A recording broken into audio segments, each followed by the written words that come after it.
ẹ kúlé làkàrà lé ẹ kú ọ̀nà làkérò ọ̀nà gbogbo ibi tẹ́ ẹ bá wà tí ẹ ti ń gbóhùn mi ohun ayọ̀ lẹ̀ ń gbọ́ o nínú ìpàdé ilé aláyọ̀ yìí mo kí yín káàbọ̀ sí abala lérèfé níbi tá a ti mọ yọjú lójú fèrèsé bó lójú ọjọ́ lọ́dọ̀ yín ó dẹ̀ jẹ́ àgbà bí ìwọlé lọ́dọ̀ bàbá Mohbad wọ́n tún ti ta eruku làlà sókè wọ́n tún ti jáde sọ̀rọ̀ wípé àwọn ò gbàgbé ó kan àyà wọn ní tọmọ àwọn tó kú wa o wípé àwọn sì ń wá justice fún ẹ mọ́ gbàgbé àwọn ọmọ ni ebi lórí ọ̀rọ̀ pé ẹ ṣe DNA ní àfọ̀rọ̀sí tẹ́lẹ̀ ẹ̀yin là ń retí wọ́n ní rárá wọ́n ní DNA ò dá ìdájọ́ dúró wípé ṣé èmi ti gbàgbé wípé ní corona pé wọ́n dá ẹjọ́ pé wọ́n indict ọ̀pọ̀lọpọ̀ àwọn èèyàn pé ṣùgbọ́n lára àwọn major players tán indict tẹ́jọ́ gan-an tán fi ẹjọ́ wé lọ́rùn jù wọ́n lò ní nurse alákọ̀ọ́kọ́ wọ́n lẹ́lẹ́ẹ̀kejì ẹni tó tẹ̀lé nurse wọ́n lò ní ìyàwó Mohbad wọ́n ní negligence ẹ̀ wọ́n ní lóòótọ́ nọ́ọ̀sì ló gún lábẹ́rẹ́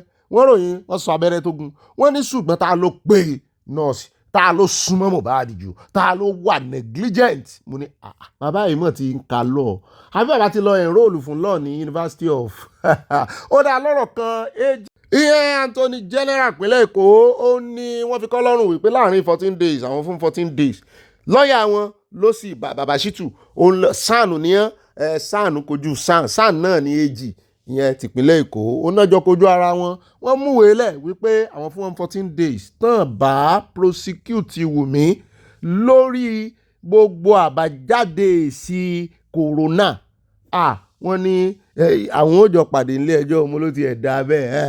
ìgbésẹ̀ yìí ó wáyé lẹ́yìn ìgbà tí ilé ẹjọ́ tán pa láṣẹ fún bàbá Mohbad láìpẹ́ yìí wípé kò tiẹ̀ tí ì ju ìjẹta àbí jẹrin lọ wípé àwọn ò gbọ́dọ̀ gbọ́ ọ̀rọ̀ Wùmí lẹ́nu rẹ̀ mọ́ ilé ẹjọ́ ló pa láṣẹ o àwọn márùn-ún náà dárúkọ Bukky Jesse Yomi Fábíyì Larry wọ́n ṣàdárúkọ àwọn márùn-ún àti bàbá Mohbad mo wá rò pé ọgbọ́n tí bàbá Mohbad tún fẹ́ ta sí báyìí ni wípé àwọn lè gbé lọ ilé ẹjọ́ bọ́n bá sọ̀rọ̀ rẹ̀ àwọn ò gbé lọ ilé ẹjọ́ abiyamọ tòótọ́ abiyamọ àwọn abiyamọ níwọ̀n ó dáa kúlù sọ abiyamọ fẹ̀yìnsọ ẹjẹ́ àfẹ̀yìnsọ dé ọ̀dọ̀ àǹtí Fọláṣadé Iyaloja general lórí ọ̀rọ̀ ti Benin àti Ṣadé òmùgbà wọ́n mọ̀ ti ṣe inauguration fún ẹni tí ọba níwọ̀n gbọ́dọ̀ fi joyè Iyaloja o ẹ fẹ́ gbọ́ gbogbo kúlẹ̀kúlẹ̀ rẹ̀ ẹjẹ́ adínú àkójọpọ̀ òròyìn.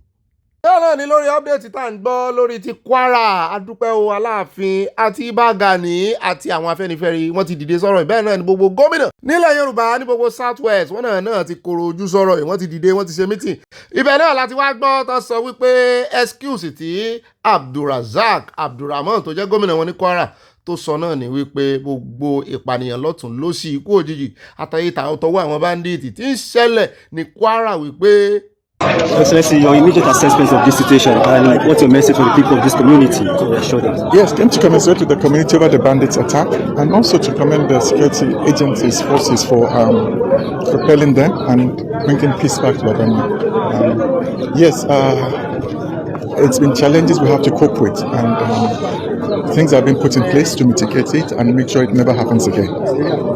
So, let me ask you, the PDP, kind of saying that your administration is not committed to the security of the state, unlike when they were in power in the election. It's laughable. It was under PDP that, let me put it in context, Bukola Saraki, via court statement and his own statement, was that he is the leader of PDP in Kwara. Under PDP in Kwara, under his leadership, 33 people were killed in one day. He should take responsibility for that death. In offer, more than have been killed by bandits, this in Kwara. Not only were they killed one day, the boys when they were his boys, they went in Ashwebi of a Saraki wedding to rob offer. Not only that, they went to vehicles, number plates marked Saraki. But thank God, they've all been sentenced to death. And Saraki himself is in court. díẹ̀ lẹ́tí gbọ́nú ẹ̀yẹn ṣe gbọ́ tó ń fi àwọn ọmọ aráàlú cascos nígbà tí eléyìí èèyàn báyìí ló kú ṣé mélòó ló ti wá kú ńgbà táwọn ṣé ẹ ti rí ìṣèjọba tó ń ṣe léyìn lórí.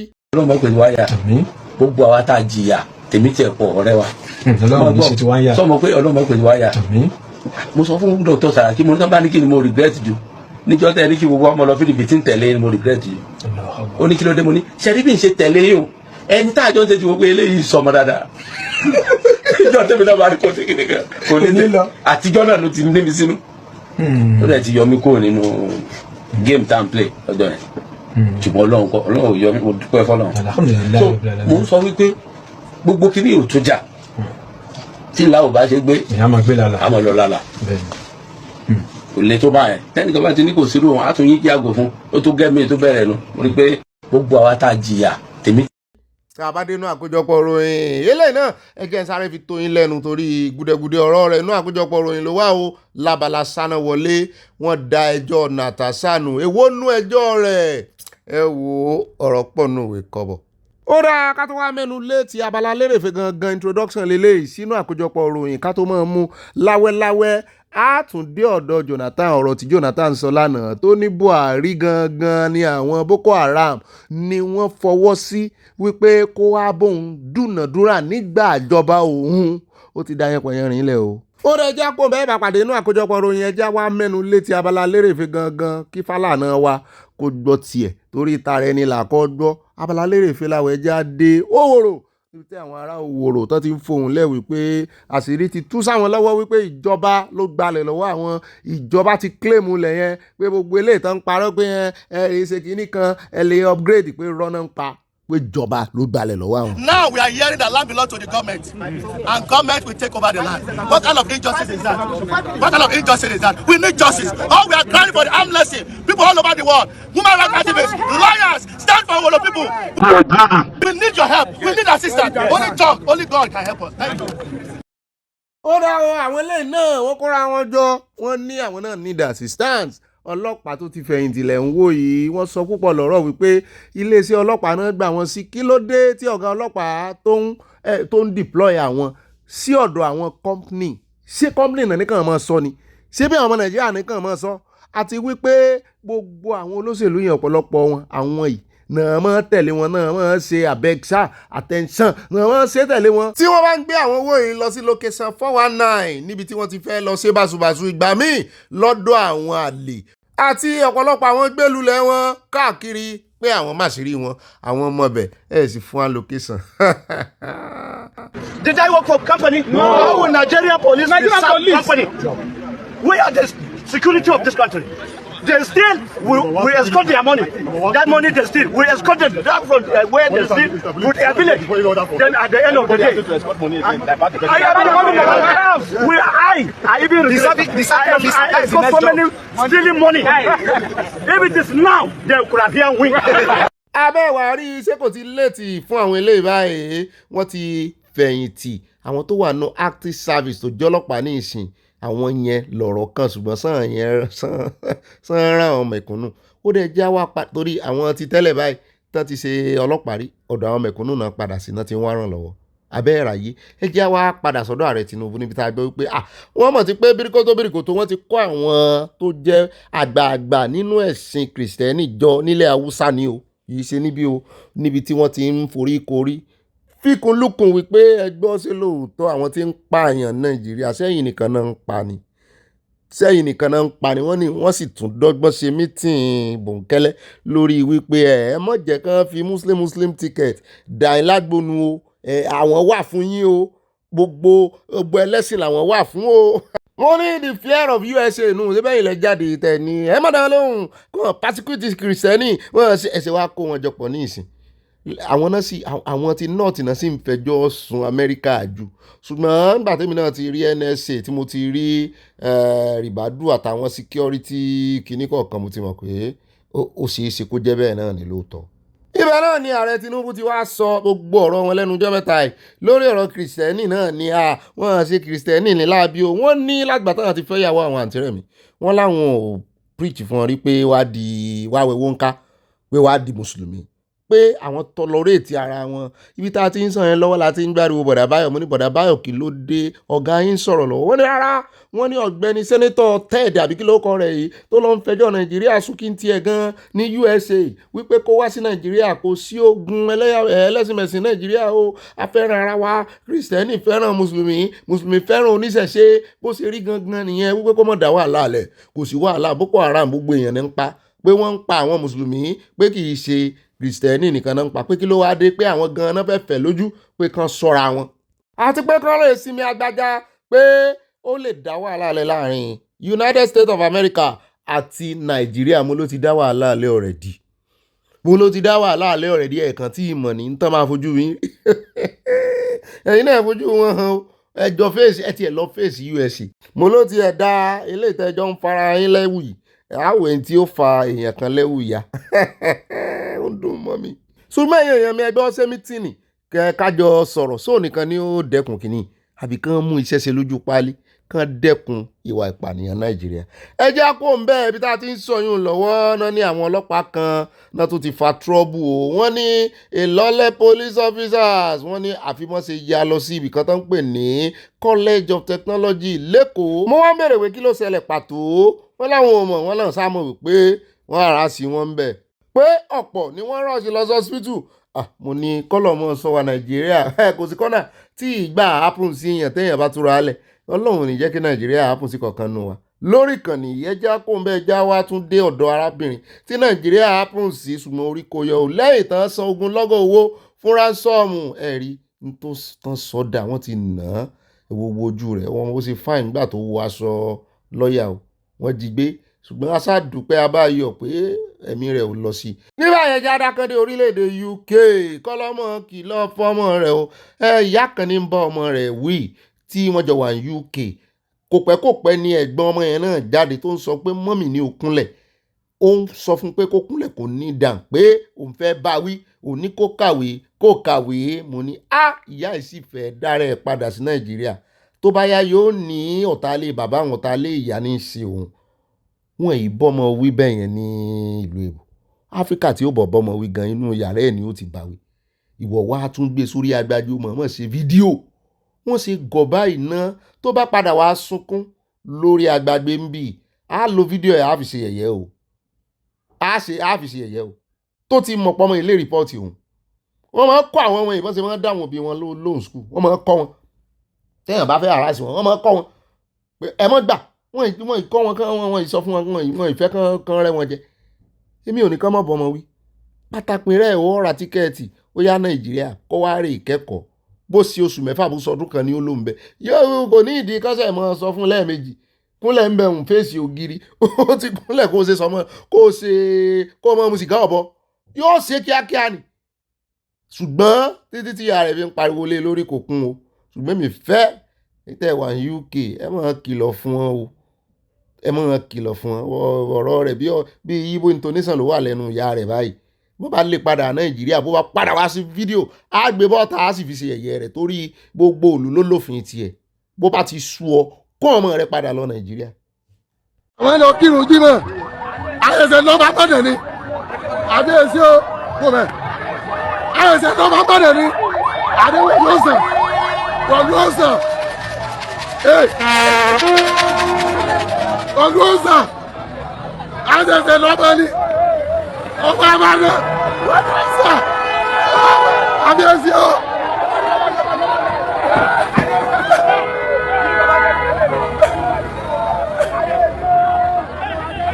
àyẹ̀sẹ̀ lọ́ba ni ajé ọba àbàdàn rẹ o. okú àti tọ́ba bánà. ọ̀rọ̀ ẹja kó ń bẹ́ẹ̀ já wá sáré débì kan lẹ̀ Yorùbá ó fẹ́ jọ Èkìtì wọ́n sì ohun wọn sókè ní ìsìn láàrin oníṣẹ̀ṣe àtàn àáfàá kan wọ́n fẹ́ dá wàhálà alẹ̀ wọ́n àlejò ni wọ́n ní ìlú yẹn o Èkìtì ni ó jẹ́ ọ̀nà máa dúró lórí ráìtì wọn báyìí oníṣẹ̀ṣe gan ò gbà mọ́ ní ìsìn ìlú tẹ́ ẹ pé ń lu tiyín tẹ́ ẹ ló jìnnà sí ná ẹ ń fọwọ́ lálẹ̀ fún oníṣẹ̀ṣe ń bẹ̀ tó tún jọmọ ìlú yín ẹjọ́ jọmọ ìlú kan náà ẹ tún wá ẹ kúò nílùú yín èmi ò tiẹ̀ mọ ìlú tá a fà yẹn ti wá ẹ wá tún lọ lu onílùú ẹ tún lọ ń fọwọ́ lálẹ̀ fún ọ ń bẹ̀. dáàbò táwọn fà bẹ́ẹ̀ lẹ́yìn wọ́n fẹ́ máa gbalẹ̀ bí díẹ̀ díẹ̀ nìyẹn láì lè gba ìlú ògbó nílò ní jẹ́ fún mi. ọ̀rẹ́ bẹ́ẹ̀ náà ní nǹkan. ó yẹ já lọ. ó yá ẹ. ọwọ́ wà náà oníṣẹ́ kẹkẹ́ máa ń fi ọ̀nà fún pé kánà kọjá. ní kẹ́ni tẹ̀sí máa kọjá nígbà tó ti bẹ́ wá. ẹ ṣe wọ́n sọ fún àbábọ̀ kọjá mi. ẹ bá má gbọ́ kàrà kọjá. àwa jọ wà ládùúgbò ni. ẹ wá gbàlẹ́ bí ẹ wá rẹ̀ tìlú wa ẹ ká máa pàṣẹ bí tá a gbà. àbí. ẹ má sọ bẹ́ẹ̀ mọ́ ó bí mi náà má sọ bẹ́ẹ̀ mọ́ sẹ́ẹ̀ ẹ má sọ bẹ́ẹ̀ mọ́ ẹ má sọ bẹ́ẹ̀ mọ́ àfọ ẹ má sọ bẹ́ẹ̀ mọ́ àníkẹ́mi méje pé ká nàbì ànábì tẹ̀mí ṣe pè fún yẹ kí ó jẹ́ bàbá ti ní ni. Mo jẹ́ bàbá mi, àwọn àròjà ìsìn ní àdáṣẹ́ sí. Ìjàlẹ̀ wá bilẹ̀ wá bá àwọn ọmọbìnrin jà pé kó má gbé kọjá. Bàbá tèmi dání kó má gbé máa kí kọjá bí àìbájá ní. Ẹ gbé gidi náà, ẹ jẹ́ gbé gidi náà.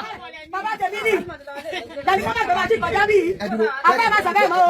Ẹ̀kú tí ìlàjáde máa yọ ọ̀pẹ̀lẹ̀ o, wàhálà máa ṣẹlẹ̀ o. Ibi láti ẹ̀mọ́ gbà. Ibi tó máa gbà. Ibi tó máa gbà rẹ̀ o.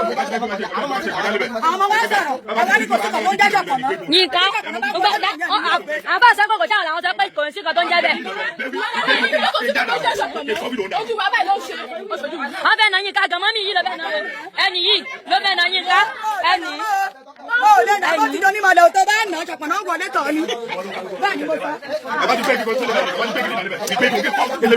Ó yà ẹgbẹ́ wọ́n ti yà àdìjọ́. Wàhálà ó wá sọ̀rọ̀ ntẹ́ yẹn gómìnà yẹn lèmi bí láìkí ẹ̀ ó ní bàbá níyàn bí Sunday Igboho tó bá lè wá gbà wálé lókun state Fúlàní dá wàhálà mú láyé ìjọba Buhari tí ò sí máa bẹ tó tó bẹ̀ tí ó sọ̀rọ̀ kò sí ọba tó tó bẹ̀ tó lè sọ̀rọ̀ báyìí ọdún mẹ́jọ Buhari lókun sẹ́ni kankan tó lè ṣe láti torí yóò mú ọ kí ni mo sọ tó ní kọ́ lọ parí ọ̀dọ́ ọlọ́run ìwà kanáà ní tọ́kọ sọ pẹ̀lẹ́ mọ́ jẹ́ mẹ́ẹ̀ náà ní májọ lọ parí o ṣùgbọ́n tí mo fẹ́ mú jẹ́kẹ́ mọ̀ ni pé ó lè fẹ́ tọmọ wọn arákùnrin yóò rìn yóò bá ní sẹ́mà stand 100% ó lè fẹ́ lọ tí kò ṣe hárahárá agbára àwọn tó lọ ń kulẹ̀ lọ agbára àwọn bàbá wa tá ní ìyá wọn jẹ́ wọn lọ́bẹ̀ Yorùbá lọ́pàá ju Nàìjíríà orúkọ tó fi sọ Nàìjíríà sorúkọ Yorùbá wọn ní rí Nàìjíríà yóò àwọn bàbá wa yẹn bàbá ṣe ń dá àṣà Yorùbá Yorùbá ṣe ń lọ lẹ́nu so ẹjọ́ ẹ má jẹ́ ká ṣe kan tí wọ́n sọ pé dábìsì àdìsọ pé mọ́gbà tó ń dé gbòòrá yìí ẹ̀rọ àwọn ẹ̀sẹ̀ ti fún ẹjọ́ mọ́rọ̀ yìí ẹjọ́ Fúlàní ò ní ìdíkẹ́ ilé wọn àwọn fúnra wọn mọ̀ pé Ìgbòho ti dé padà sínú ìlú mẹ̀kọ́ wá sí bàbá wọn àwọn tó jẹ́ burúkú ni wọ́n fìlú lẹ̀ kílẹ̀ ọ̀la tó wọn tó bá dẹ̀ tó bẹ́ẹ̀ wọ́n mọ̀ jẹ́ káwọn bàbá wo lóko tó kábíyèsí wá pè mí nígbà tó lọ tá oko bá ti ń lóko Fúlàní yìnbọn sí wọn ẹ̀yọ́ òní tí ọ̀sẹ̀ ẹjọ́ mo fọlọ́ bẹ́ẹ̀ ọmọ jẹ́ ká dára sí kábíyèsí lọ́wọ́ ojú òní tiwa ẹni gbogbo wa gùn ayọ̀ délẹ̀ ìlérí rẹ̀ ohun táwa ń jà fún ní Yorùbá nìsàn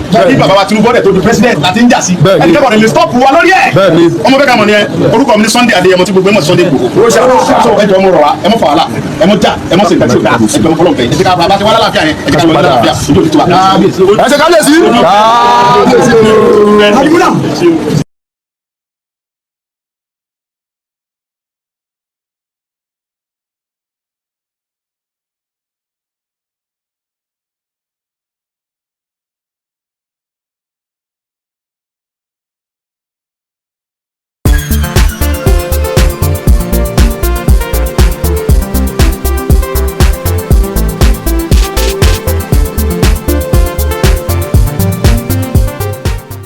Dáúdà Àkànmú mo gbére mi dòde ìsìgájù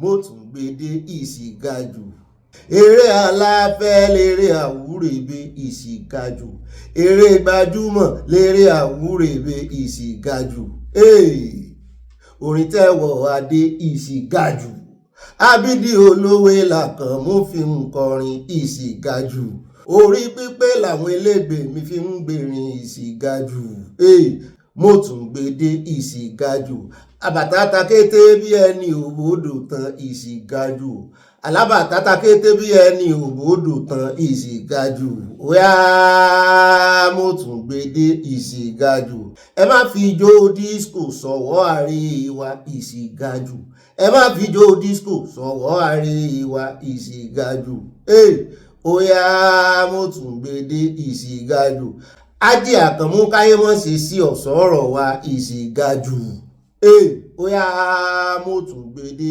ìsìgájù àní bàbá sòwò ká bá tó dé pàdé àní bàbá sòwò ká rèrè ọjà jẹ ìsìgájù óyá mo tún gbèdé ìsìgájù gbígbìn lágbìn gẹ̀dẹ̀ lé lọ́la lọ́rèké ìsìgájù ìdí iṣẹ́ ni là ń mọ̀ni lọ́lẹ̀ o ìsìgájù ìdí iṣẹ́ ni là ń mọ̀ni ní ọ̀lẹ ìsìgájù óyá mo tún gbèdé ìsìgájù àní bàbá sòwò ká bá tó dé pàdé ìsìgájù àní bàbá sòwò ká rèrè ọjà jẹ ìsìgájù óyá mo tún gbèdé ìsìgájù ìròyìn làwọn agbédélé agbódo ńlẹ̀ aláyọ̀ níbi tí Ọlọ́run ṣáájú wa gúnlẹ̀ sí bẹ́ẹ̀ náà làwa náà là ń wọlé níkọ̀ọ̀kan ìjèjì mo rí bẹ́ẹ̀ ṣe ń wọlé ẹ mọ́ gbẹ́sẹ̀ nǹkan kan dúró nìyí ẹ káàbọ̀ sínú ìdílé aláyọ̀ fún tòní èní ní ọjọ́ kẹrìnkẹrìn ń lọ náà nu òjò láti ẹgbẹ̀sẹ̀ làkàbà kẹwàá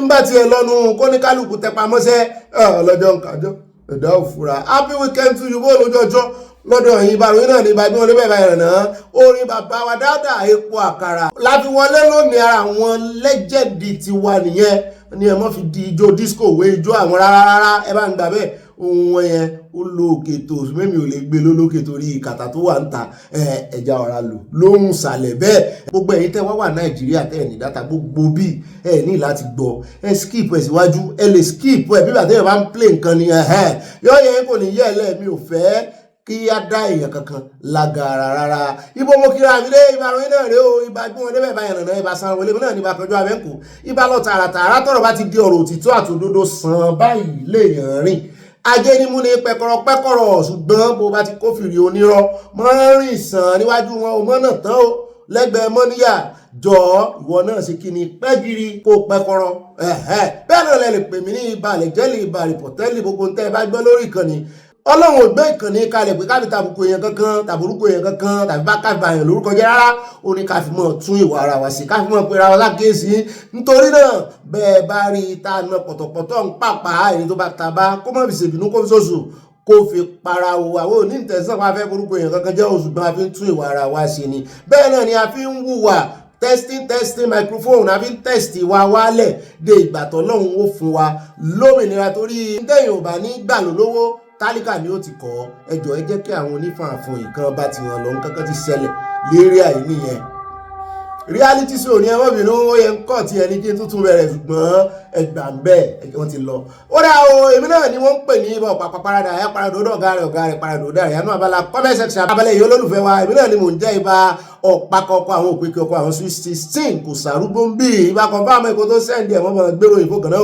àwọn ò ní fọwọ́ sí o mọ̀ bèrè rìsíptì kọmọ kọ̀ǹfàmù ẹ̀ fún ẹ bẹ́ẹ̀ náà ni ẹ lè pè mí ní ibà fayọ̀kọ́ tiẹ̀ amúlòdùn èmi náà ni mò ń jẹ́ ibà fi pákà ibà àyàpẹ ibà pọ̀ ibà kùndùsí orúkọ pọ̀ lọ jáǹtì rẹ̀rẹ̀ orúkọ dáadáa sì ni olóyè rẹpẹtẹ bẹ́ẹ̀ náà ni wọ́n ṣe wá fíwájú oyè àwòdì àwọn àgbẹ̀dì ẹ̀dìẹ̀ ẹlẹ́dìẹ̀ wa kọ́ ìtumọ̀ náà ni wípé à ń ṣe iṣẹ́ orúkọ tá à ń jẹ́ ẹ wá bá ń fòtẹ́lẹ̀ bá ń fọbalẹ̀ ibà kéde fún Yorùbá nation Oòduà nation káfàtà ẹ já máa wọnú àkórí ìròyìn ibi táti wọn dàmú tútù wájú táti tẹ̀lẹ̀ tútù mo padà wà lé díẹ̀ bẹ́ẹ̀ náà ni gbogbo eléyìí tẹ́ ẹ bá pàdé inú abala léèfé ayọ̀jú lójú fèrèsé ni ó ti wá dà ìsẹ́yìn tí egun fi sọ báyìí alákọ̀ọ́kọ́ náà abala ti àkórí ìròyìn ànípẹ́nu ìròyìn tó rárá ẹ jẹ́ àdọ́dọ̀ Jonathan lára àwọn series of fọ́nrán talks táwọn afúnyílànà amúsọ̀tà àwọn afúnyílànà sọ̀tànà Sókótó amúti OBJ wà fúnyílànà àwọn afẹ́ fọbalẹ̀ afẹ́ fi ti good luck sí lórí ìwé tí general ìràbọ̀kọ náà ní o bàbá Obi Jonathan ti dá yánpọnyánrin sílẹ̀ ẹ̀rọ ti eré yánpọnyánrin Jonathan ti dá yánpọnyánrin ilẹ̀ látàná ó ti dá yánpọnyánrin ilẹ̀ látàná o ẹni kí ló ṣe ẹ̀ tí ìgbọ̀ nìyẹn lẹ̀ tí ìgbọ̀ ìṣàbòsí ó ní ọ̀rọ̀ tá a mọ́ yọgbọ́ tẹ́lẹ̀ tán sọ wípé Buhari òun ló ṣe negotiator òun ló ṣe agbẹnusọ òun ni àwọn Boko Haram yàn pé òun ló wà eligible kórè ṣagbẹnusọ fún àwọn nígbà tí Jonathan ṣèjọba Jonathan ti fẹnu ara rẹ̀ lámọ́lẹ̀ nígbà náà táwọn èèyàn ń sọ kiri ẹ mọ̀ pé àwọn wò pé nígbà táwọn ní receipt àti wá ní receipt ẹ̀ báyìí o àti mú invoice ẹ̀ dání Jonathan Goodluck ló fẹnu ara rẹ̀ sọ wípé àwọn Boko Haram yan Buhari láti wá ṣe dúnàdúrà pẹ̀lú òun lágbẹnusọ àwọn òun ló mọ táwọn fẹ́ àwọn jọ àbí bẹ́ẹ̀ kéèyàn tó ṣàgbẹnusọ èèyàn ẹ̀wòrú àwọn agbẹnusọ ààrẹ Tinubu nìsí wọ́n ṣàjọ ń ríra wọn kì í ṣe pé fúnra wọn náà ń fọ́ọ̀mù tán sọ ń tán bá gbọ́ lẹ́nu ààrẹ Tinubu ni pé ó yá ẹ lọ síta ẹ lọ mọ́ sọ fáwọn èèyàn tí ń bá sọ ìtumọ̀ ẹ̀ náà ni wípé wọ́n ní mouthpiece àwọn negotiate àwọn yóò tún bá wọn negotiate dáadáa ó mọ táwọn ń tà dúnàdúrà ó mọ táwọn ń fẹ́ ló bá tún gbogbo àṣírí àmúfọ́nrán rẹ̀ bọ́ o na ẹbí Boko náà bá yà á ta irọ́ ló pa ó ṣe sọ̀rọ̀ yìí nígbàtí general brigadier kìnnìkan Buhari JCF wọ́n bá ń fún lóye oyè tó ti dòkó ń tán fún lóye gan kò ti bá tiẹ̀ lọ nù sàlẹ̀ yọ́ àmọ́ ọjọ́ ogun tó bá sọ nísìn ìwà rẹ̀ wọ́n ti mọ̀ fi dá lẹ́jọ́ pé wọ́n sì ti kó gbogbo àwọn wúndíá tán ní tán bá wà lùjọ́ náà tán bá ṣe jihadis dáadáa nílé ayé pé wọ́n ti kó wúndíá bóyá àárín àwọn wúndíá ní Buhari wà ní ìsìn. lọ́rọ̀ kan ṣé ìwòsàn ní ìkan lára àwọn agbẹnusọ rẹ̀ nígbà tó wà nílé agbára náà ló tún ṣe agbẹnusọ rẹ̀ nígbà tí ó sì wọ́n ní ìsìn pé rọ́ ni tó bá ń wá ọ̀nà tó fẹ́ fi irú àwọn Nàìjíríà lójú torí pé ó fẹ́ padà sí president mọ́ wá cheap marketing eléyìí tó ń sọ yóò ṣe sọ́ńdà tí Buhari làwọn ẹ̀ bá ń kóòtì àmọ́rọ̀ rẹ̀ bọ́ àwọn Nàìjíríà kan náà sọ̀rọ̀ wọ́n ní irọ́ ní Jonathan ń pa mù ní eléyìí gan tó ròyìn tá a lè jókòó tí lónìí ká tá a mú omi sí i bí ìgbà téèyàn bá jẹ́ ẹ̀wà àti búrẹ́dì tó jẹ́ bọ́ọ̀lùgí kó wá mọ̀ omi sí i à ń bọ̀ lórí ẹ̀ nǹkan òyìn mo láàfin wọn pa wẹ̀ẹ́dẹ́ kí ló dé tí Jonathan náà ṣe wà ń jáde ṣe rí Buhari orúkọ rẹ̀ yìí ó bà nǹkan jẹ́ bàbá kò ń bẹ̀ tán à ń lọ tààràtààrà sínú ìròyìn tí ó mọ̀ tẹ̀lé o ẹ jẹ́ adé ọ̀dọ̀ àfúnni update lórí ti ọ̀rọ̀ Kwara àwọn Afẹ́nifẹ́re ti sọ̀rọ̀ bẹ́ẹ̀ náà la gbọ́ pé Aláàfin náà wọ́n náà ti sọ̀rọ̀ bóyá ọkọ̀ lẹ́tà ránṣẹ́ Ìbà Gani náà sọ̀rọ̀ wọn ní ṣe láti Rome tán wà náà ti sọ̀rọ̀ àbọ̀ ti padà sí Nàìjíríà gbogbo wọn dá ọ̀rọ̀ jọ bí àjọ wọn wá fi ránṣẹ́ múníta náà fi ránṣẹ́ sí ṣé ẹ lè rán èèyàn lọ bẹ̀ wọ́n ní kò dìgbà kan bá rán èèyàn lọ bẹ̀ pé ọ̀rọ̀ ọba àṣẹ ọba ni mo ní à ń bọ̀ ń bẹ́ gbogbo tán sọ à ń bọ̀ ń bẹ́ lónìí náà ni kò ní dọ́là àádọ́dọ́ ọ̀bàrà jírí ò ti tọ́jú náà o torí àwọn gómìnà náà ti gbégbèsè South West governors wọn náà ti gbégbèsè báyìí mo ló ti ẹ̀dá à ń bọ̀ ń bẹ́ lónìí náà ni kò ní dọ́là bá ti wá kó ń bẹ̀ tán à ń lọ tààràtààrà sí ọ̀dọ̀ àwọn ọlọ́pàá níbi tá a ti gbọ́ wọn ní Mọ́sìn wọ́n ní wọ́n rè palẹ̀mọ́ Mọ́sìn wọ́n wọ bùbá àwọn olè wọ́n ní gbogbo ibi tán ń lò sí gbogbo hideout wọn owó ibi tán ń fara sin tán ń fara pamọ́ sí wọ́n ní wọ́n lé wọn kó bẹ́ẹ̀ wọ́n náà rí ìbọn oríṣiríṣi kó ìbọn lè wọ́n sàsọ gbogbo ẹ̀ náà bẹ́ẹ̀ náà tún lọ́wọ́ dọ́gbọ́n fún wa ní update ìyẹn tọlọ́pàá Èkó lélẹ̀ àwa àjò tí ọlọ́pàá federal àmọ́ pàápàá jùlọ láti Nasarawa wọ́n fún wa update wọ́n ní àwọn ọlọ́pàá tó tẹ̀lé Ọ̀gbẹ́ni tí wọ́n náà ń wá tán wanted ní tó lọ sí wúlé onírin tán pa àwọn èèyàn ńgbà náà tí ṣẹlẹ̀ kan ṣẹlẹ̀ ọlọ́pàá náà fara gbá wọn náà káwọn ọlọ́pàá kan wá láti Nasarawa wọn náà ti tó àwọn ọlọ́pàá yẹn lẹ̀ mo ní kí ló dé tán tú wọn lẹ̀ wọ́n ní nígbà tán béèrè ọ̀rọ̀ lọ́wọ́ wọn náà sọ pé self defence mo ní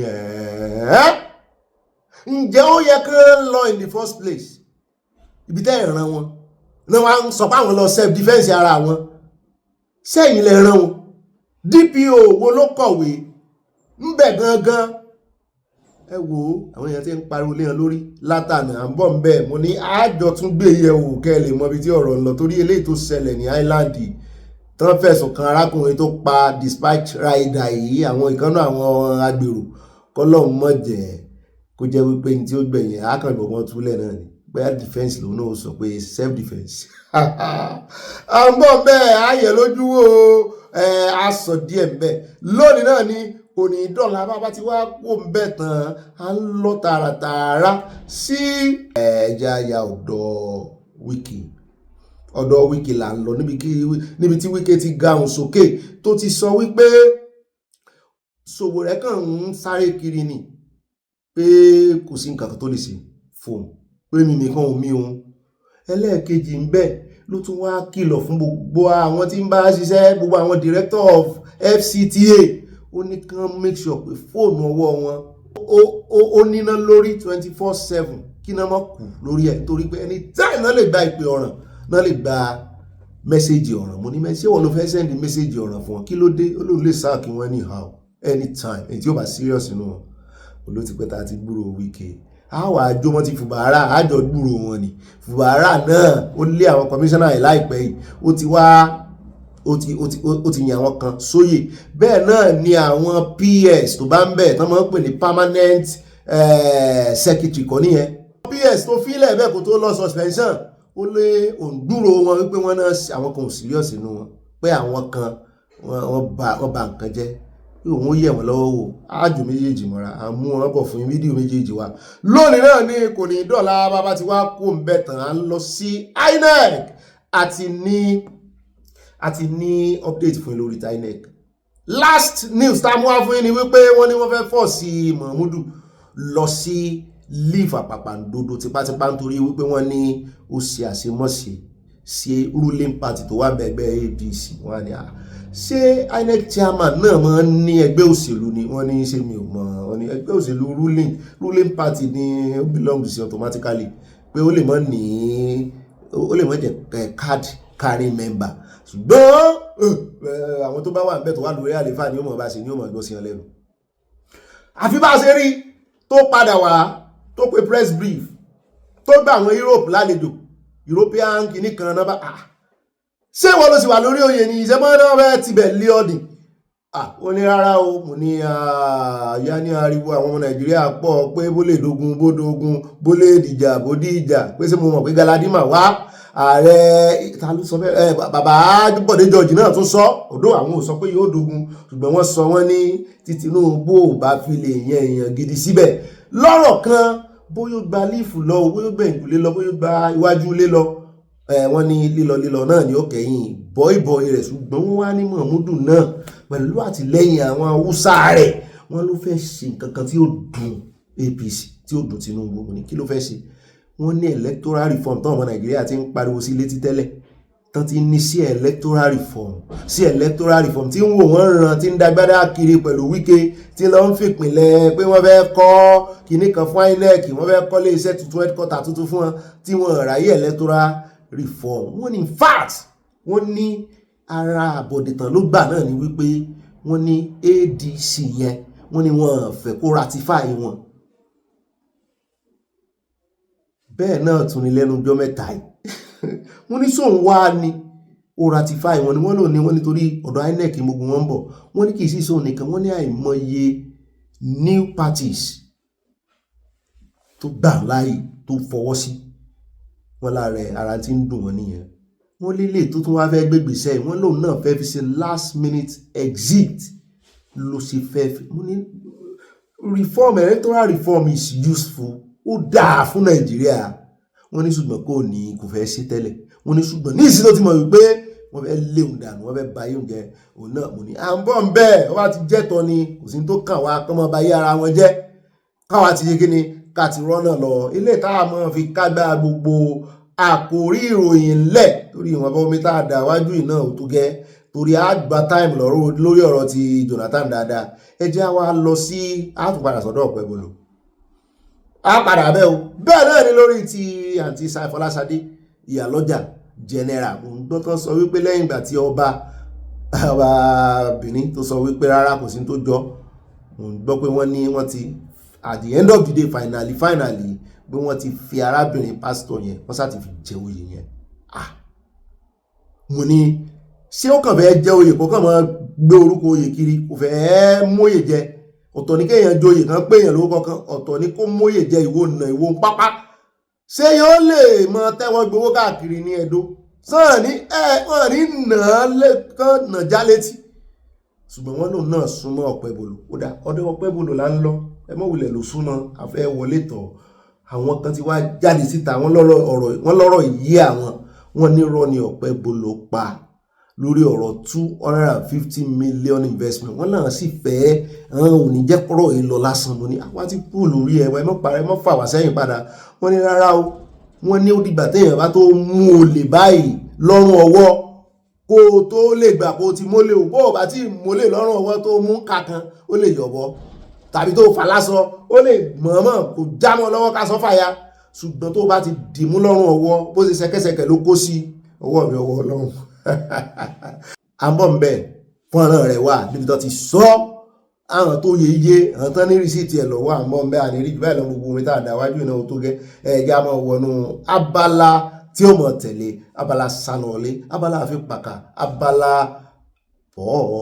mọ́mí ara òun súnṣẹ́ ti ṣe tán gbogbo ẹ̀yìn mọ́mí dáadáa mọ́mí grace olùsòtọ́ mọ́mí sọlọ́ọ̀dù mọ́sù mọ́mí race court àdìgún mọ́mí ara àdèwòyá ẹ̀ga ojú sí mọ́mí òdùnú yìí òun bú òun wọ̀ ẹ̀yìn náà mọ́mí ìbáyìí ọgbọ́n ìmọ̀ orí mọ́mí àbí akíṣemọ́yìn àbáyé àwọn ọ̀dàrúkọ owó yìí yọ pẹ̀ wá díẹ̀ ọ̀yá ẹ ṣe cheese ẹ ṣe musin ẹ fi ọlọ́ọ̀ṣà ṣe àbòsí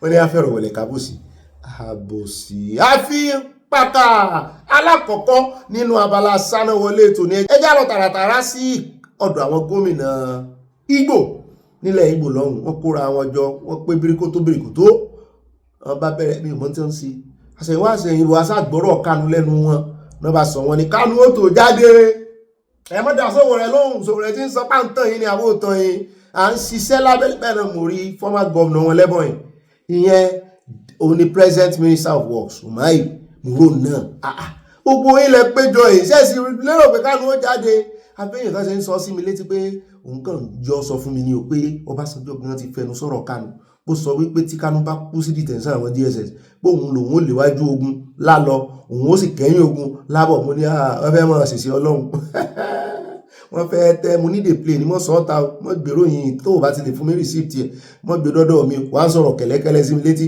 bí ìgbà tí bọ̀dà wà sí òkú amúhàn bá ń kọrin tán fẹ́ kíyàn sáà ń kíyàn bíi ni òótọ́ ọ̀rọ̀ làwọn à ń gbé ń bíi mo gbé débi ṣùgbọ́n wọ́n ní n tán sọ kiri nù mo ní mo ti gbọ́ àwo tá a bá rí receipt ẹ̀bí tí bàbá Ọbásanjọ́ ti sọ wípé àwọn ò léwájú ogun àwọn ò bà nǹkan jẹ́ àwọn ò dà nǹkan rú a sọ ètò sọ lánàá àmúwá àmúfọ́nrán ẹ̀ wá ní receipt eléyìí o jọ̀ọ́ wọ́n gbé ìròyìn fògànà dọ́dọ̀ wa o wọn ò mọ̀dà tó kúrò lẹ́gbẹ̀ẹ́ mi lẹ́yìn tí rọra yọ̀rọ̀ sọ sí mi létí tẹ́lẹ̀ ilé ìta ní receipt ẹ̀ lélẹ̀ ẹ̀ bá ń tẹ̀sí ilẹ̀ àgbẹ̀ ẹ̀já o ẹ fún wọn receipt ẹ̀ bí àwọn gómìnà yẹn ṣe sọ wípé Kánú ó tó jáde.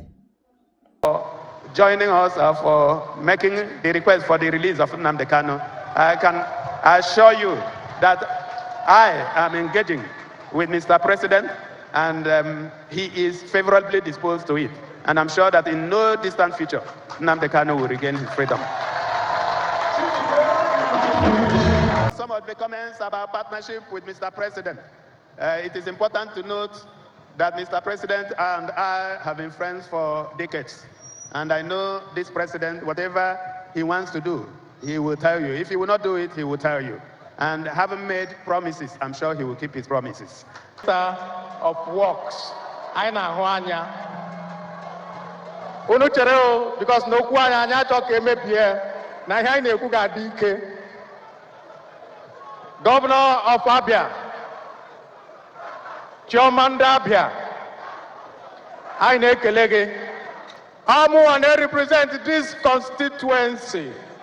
And here now, Ozuolani, Obidiane Ma, Aine Kele Madunile, Kama, Anyaga Hapo, Ngaina who president, Ninandolane say, Lobuga Honele Jakushin Jojo, Agawa Kazo, Mr. President, only one thing in Gaporo, in your Chalanyego, Nyaninta. Nyani mo wenga frono ngabo watirani Nnamdi Kanu tani zurike ulo mamano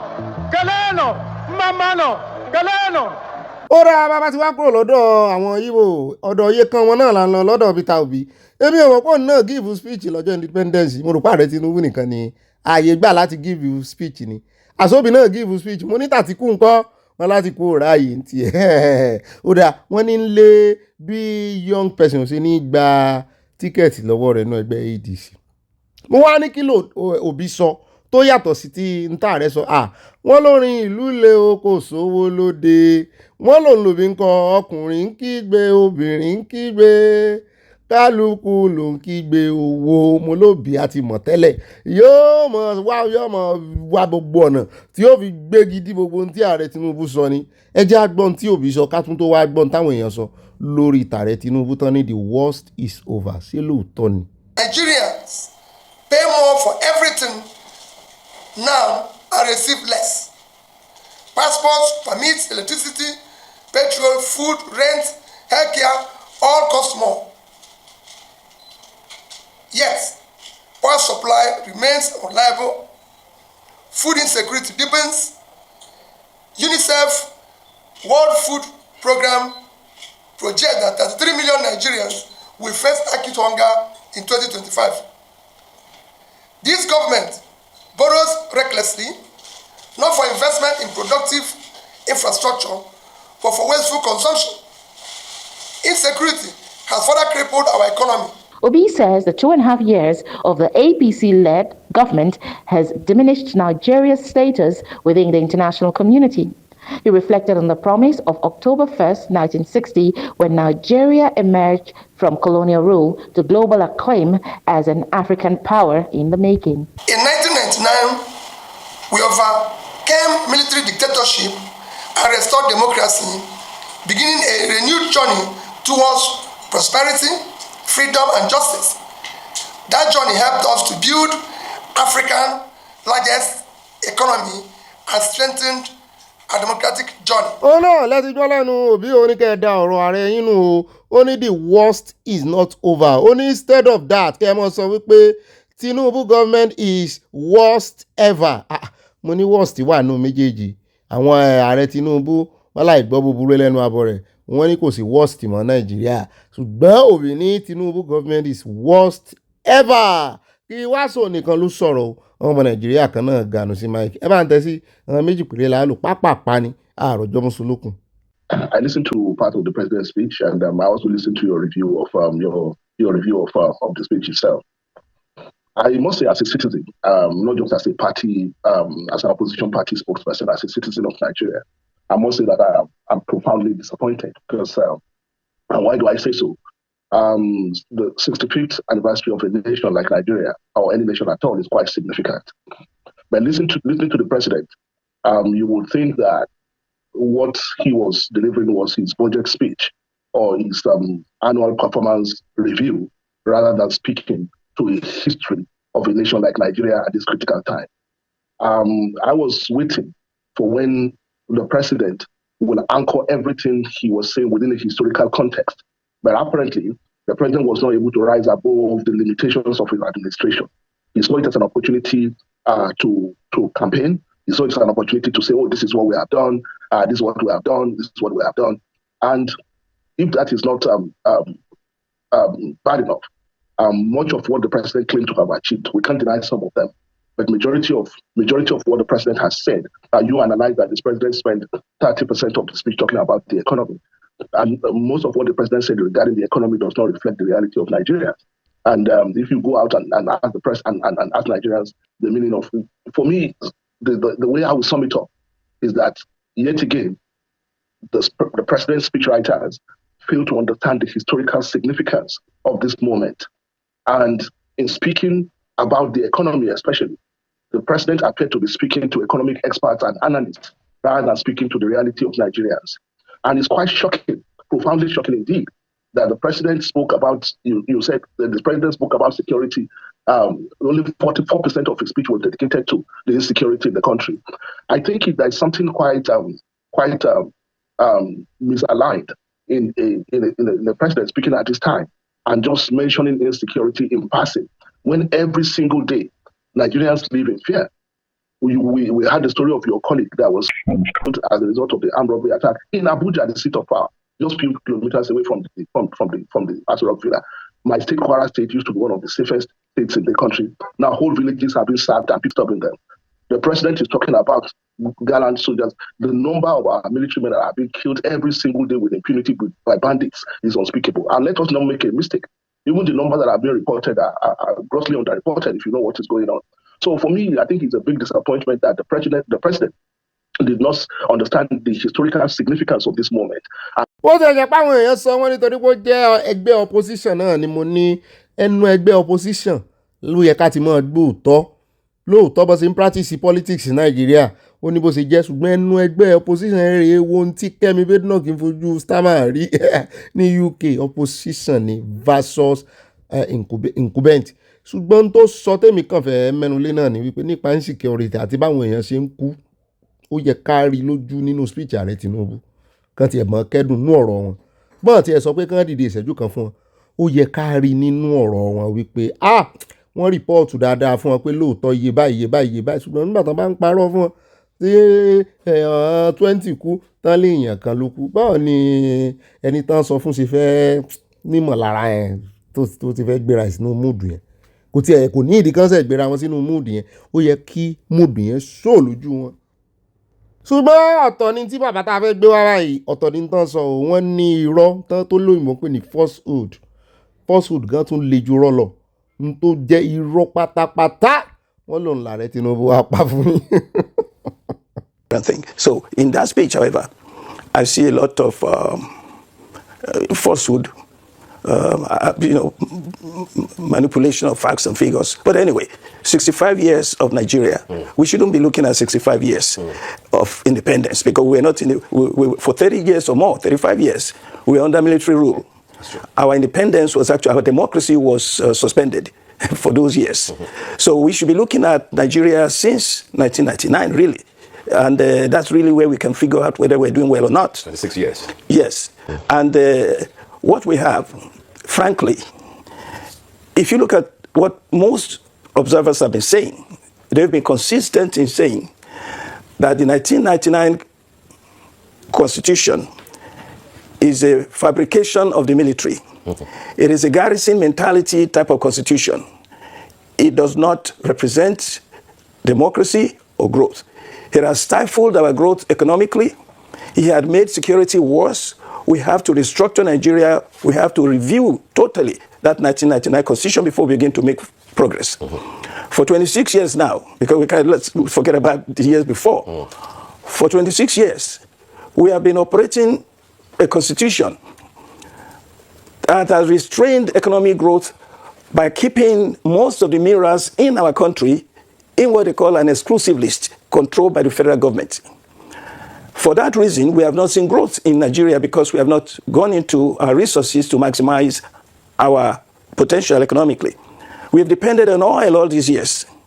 Oil is a wasting asset. It is growing less and less every time. We have to diversify from oil. Ó rẹ̀ káàbọ̀ padà ẹja sáré d'Amẹ́ríkà o lọ́dọ̀ ìkànnú àwọn gbajúmọ̀ olórin PDD tó ti di Sean Diddy. PDD náà ń pè tẹ́lẹ̀, wọ́n ní wọ́n ti dájọ́ rẹ̀ o, wọ́n sì ti fún ní 50 months imprisonment lórí pé ó ń ṣe owó nàbì. Gbogbo àwọn bí ṣe máa ń ṣe pátì rẹ̀, white kìíní kan pátì cruise, gbogbo wọn white lọ tí ó kó àwọn olórin jọ. Ó ní ó ń fi àwọn akẹgbẹ́ rẹ̀ ṣe, ó fẹ́ ṣe ìbùtẹ́lẹ̀ ni ẹjẹ́ sọ Yorùbá kí wọ́n bá kà lólo. Ó ló ń fi wọ́n sí owó nàbì. Àwọn ò sì ní mọ̀ pé owó nàbì ní fi wọ́n ṣe. Àwọn kan mọ̀ nínú wọn o, pàápàá jùlọ àwọn obìnrin yẹn wọ́n mọ̀. Wọ́n á sì mọ bára wọn lò. Wọ́n ti rí tapes, wọ́n ti rí gbogbo ẹ̀. Wọ́n ló wá ń ra owó ẹ̀bẹ̀ pé have mercy on me, ìmúkúmu òun ni. Mo ní kì í sàn nìkan ní ṣe, àìmọye àwọn olówó nàbì wọ́n pọ̀ láàrin àwọn politician. Ọjọ́ tàṣírí wọn bá tú báyìí, ó dín kó dọ́jọ́ kan lónìí. Pẹ̀lú bó ṣe mọ́ sí pẹ̀lú àwọn celebrity yẹn tẹ́kàn dédé rí tán náà kò jáde lórí agbágbé lórí ẹ̀rọ ayélujára tán mọ̀ náwó dọ́là in bulk. Òyìnbó kan ò ṣe bẹ́ẹ̀. Náà òyìnbó tó lówó ń bì mí ò rí wọn ká máa fowó ṣe kíní bẹ́ẹ̀. Wà kó jáde. Ó gbọ́ wọn bá ṣe máa rówó ibi tí owó tó yẹ tán fi ṣèlú, ibi tí ń jò sí ajáde apẹ̀rẹ̀ tán náwó sí orí ìṣekúṣe náwó yín sí. Owó òlù náà fi ń ṣe owó náà bí. Ó pọ̀ láàrin wọn gan bẹ́ẹ̀ ṣe bọ́sẹ̀ wá. Wọ́n sáà ní wọ́n ti fún ní 50 months. Prosecutor had pushed for an 11-year sentence, but Judge Harun Submarian imposed just over 4 years following an emotional day-long hearing on Friday. Wọ́n láàánú ṣe náà ni, wọ́n lẹ́ 11 years. Wọ́n láàánú wọ́n ṣe náà ni, wọ́n lẹ́ 11 years ló yẹ kán fún. Combs' lawyers had urged a fair lighter penalty of 14 months, effectively time served, since the 55-year-old hip-hop star has already spent more than a year in custody in Brooklyn. Before sentencing, Combs addressed the court, expressing remorse. I am truly sorry. Sean Diddy, asking the judge for another chance. Wọ́n sá ti fi sẹ́wọ̀n báyìí o. Wọ́n ní wọ́n ti sentence yẹn sí 50 months. Ọdún mélòó nù? Yóò fẹ́ tọdún márùn-ún. Ó dà. Nǹkan ni yóò kọ̀ sẹ́wọ̀n nù wọn. Nǹkan. Gbogbo wọn ga owó bá ti dé sá. Kò sí oríṣiríṣi làwọn èèyàn mọ̀ sí. Oríṣiríṣi. Ó darí báyìí ẹja fẹ́lẹ́ káde rẹ̀ lẹ́ àti láàrin pẹ́ ẹja lọ sọ́dọ̀ Natasha torí à ń gbọ́ lẹ́nu ọjọ́ mẹ́ta ìwọ̀n ẹ̀mọ̀ kan tó wọlé ní inú oṣù náà máa wọlé. Ǹjẹ́ ìṣe on the 11 báwọn. Náà bá gbọ́ wọn bá ní wọ́n ti kó àwọn ọlọ́pàá rẹpẹtẹ dí gbogbo ilé ìgbìmọ̀ aṣòfin. Kí ló ṣẹlẹ̀ sọ fẹ́ ṣe pátí ni? Wọ́n ní wọ́n fẹ́ rí zoom padà mọ́ ní àmọ́ wọ́n tún fẹ́ dá Natasha dúró ṣùgbọ́n lọ́rọ̀ kan lẹ́yìn ọ̀rẹ́yìn ìdájọ́ ti jáde lórí ẹjọ́ tó wà láàrin àwọn asòfin àti akẹgbẹ́ wọn Senator Natasha. Ilé ẹjọ́ ti wá wọ́gilé ẹjọ́ tí Natasha gbé tako ilé ìgbìmọ̀ asòfin àtàpábíò lórí pé wọ́n suspend òun. Adájọ́ James Ọmọ́tọ̀ṣọ́ ti ilé ẹjọ́ gíga ìlú Àbújá ti wọ́gilé ẹjọ́ kan láti tako bí olórí ilé ìgbìmọ̀ asòfin Godswill Akpabio àti ilé asòfin àgbà náà ṣe ní kó lọ rọ́kún sílé fún oṣù 6. Mo ní kí ló dé pátápátá wọn ní event has overtaken it. Ẹjọ́ náà tí ọkùnrin kan Ovavu Aliyu àti àwọn èèyàn 9 mìíràn pè ní adájọ́ yìí dànù torí pé wọn kò lẹ́tọ̀ọ́ láti pe ẹjọ́ náà o. Ẹjọ́ náà tí nọ́mbà rẹ̀ tó jẹ́ FHC ABJCSC 54/2025 ni wọ́n pè tako bí ilé ìgbìmọ̀ asòfin ṣe ní kí sẹ́nitọ̀ Àpótí lọ rọ́kún nílé nítorí àwọn ìdí kan. Àwọn olùpẹ̀jọ́ náà ló rọ ilé ẹjọ́ láti wọ́gilé ìjìyà tí ilé asòfin àgbà fún Natasha náà nítorí yóò ṣe àkóbá fún àwọn ẹkùn ìdìbò tó ń ṣojú nígbà tó ń gbé ìdájọ́ rẹ̀ kalẹ̀. Adájọ́ Ọmọ́tọ̀ṣọ́ ní àwọn olùpẹ̀jọ́ 10 náà kò ní ẹ̀tọ́ kankan lábẹ́ òfin láti gbé ẹjọ́ náà wá sílé ẹjọ́. Nídìí èyí ẹ má jẹ́ kó confuse wa o torí ròyìn fẹ́ confuse èmi náà tẹ́lẹ̀. Àwọn míì tún gbé ẹjọ́ dìde lòdì sílé ìgbìmọ̀ asòfin ni kì í ṣe Natasha gangan ló gbé ẹjọ́ ilé kì í ṣẹjọ́ tí Natasha tó gbé dìde lòdì sí wọn sẹ́wọ̀n pé wọ́n dá ẹjọ́ tí ẹ lọ́jọ́ sí ṣùgbọ́n tí wọ́n sọ tààràtààrà wípé bóyá kán gbà padà sílé ìgbìmọ̀ asòfin òun náà ni gbogbo tí ń rùn lẹ́sùn nígbà tí event sì ti overtake ẹ̀ kí wá làwọn míì àwọn tán ó ń jọbi ẹni pé ṣé ẹ rí àwọn ará bíi gbémi ṣe ń wo ìmú o rò pé Natasha gan mọ̀ sí ń rò pé rán wọn ṣẹ́ ń jọbi ẹni pé àwọn mọ̀dàrú kan tán sáà fẹ́ fa kínní ìwọ̀n ọ̀fẹ́ kí Natasha òrójú ráàyè wọlé padà àbí wọ́n ti pè padà kílẹ̀ tó ń gbẹ́jọ́ mi lọ lé kíní fún. Jẹ́ kó ń bẹ́ wà ní rí Dubai lọ ní gbogbo abala ti sánáwọlé lónìí ní pápápá ẹjẹ́ abọ́dì sínú abala tí ó mọ̀ ọ̀kan abala èèyàn olólùfẹ́ wa abala comment section ó yẹ àyà àròjọ mùsùlùkùn. Mo tún kí n káàbọ̀ sínú abala èèyàn olólùfẹ́ wa abala comment section àti Tina Ibeme wọ́n ní this show we are not one Nigeria, we just deceiving ourselves. Look at what happened. Yes, Sultan is showing Obasanjo that he can't control the north. These little issues matter a lot. Àyà Iyaloja oníbodè apòmùire o wọ́n tẹ̀lé ọ̀sẹ̀ àti nǹkan panu owó àwọn ará bẹ̀ ẹ̀ mọ̀ wọ̀wọ̀. Bẹ́ẹ̀ náà ni àti mama ní kábọ̀gà wọ́n ní wọ́n fẹ́ máa gba owó fún Iyaloja lóṣooṣù bí wọ́n ṣe ń gbà ní gbogbo ọjà lẹ́kọ̀ọ́ nìyẹn nígbà ayé Alhaja Àbíbátù Mọ́gàjí tí ó ń jẹ́ Iyaloja general nígbà yẹn ebi ọmọ wọn ti ń jẹ nísìn. Àti Ìdòwú Ọ̀ṣúndé wọ́n ní Ọ̀túnba Ìdòwú Ọ̀ṣúndé from Chicago. Bàbá mi ọ̀dà fún Ogbeni Bobby, the woman which Folashade brought to Benin to become Iyaloja of Benin. The woman has no store or shop inside Benin market. Wọ́n sọ bẹ́ẹ̀. She's not from Benin. She's from Esan, where Governor Monday comes from, possibly for her to become Iyaloja of Benin City. Bẹ́ẹ̀ náà ni at Abolale Ogundola, wọ́n ní the oil produced in Nigeria is not different from Saudi Arabia, Egypt, Kuwait, Iraq, United Arab Emirates. I love this man's speech. Lack of good leadership in Nigeria is the problem. This is really aching and annoying. God will release our nation Odo and let our people go. That's the only solution. Obi, I salute you and Aya Jari. Obi tèmi náà salute kìí ṣe ti Obi jẹ́ o. Love from Mama Dollar wọ́n tẹ love sí abẹ́rẹ́ náà ni àtìmọ́ mi Olúfúnkẹ́ Bájímọ́lú wọn ní Obi ọ̀rọ̀ olúwo nídìí àdúrà àwárí aládùúrà àwọn ajagun fàdúrà tí ó gbà fún. Nínú ìròyìn tí mo gbọ́ ọkùnrin kan sọ pé CJ Ọ̀ṣun State àwa náà gbé bóyá ẹ̀ tí kan bẹ̀kẹ́ tó kọ kọ́mẹ́ǹtì àwa náà gbé bẹ́ẹ̀ ẹ̀sìn òṣèyìn ọ̀dà fún ìwọ̀n mi o. Bẹ́ẹ̀ ni at Clement Ọ̀làdẹ̀jọ wọn ní Ọ̀gbẹ́ni Bobby ọ̀rọ̀ irọ́ ń parọ́ fún rọ́ ní gbogbo wọn sọ wọn tẹ love sí àti nǹkan panu.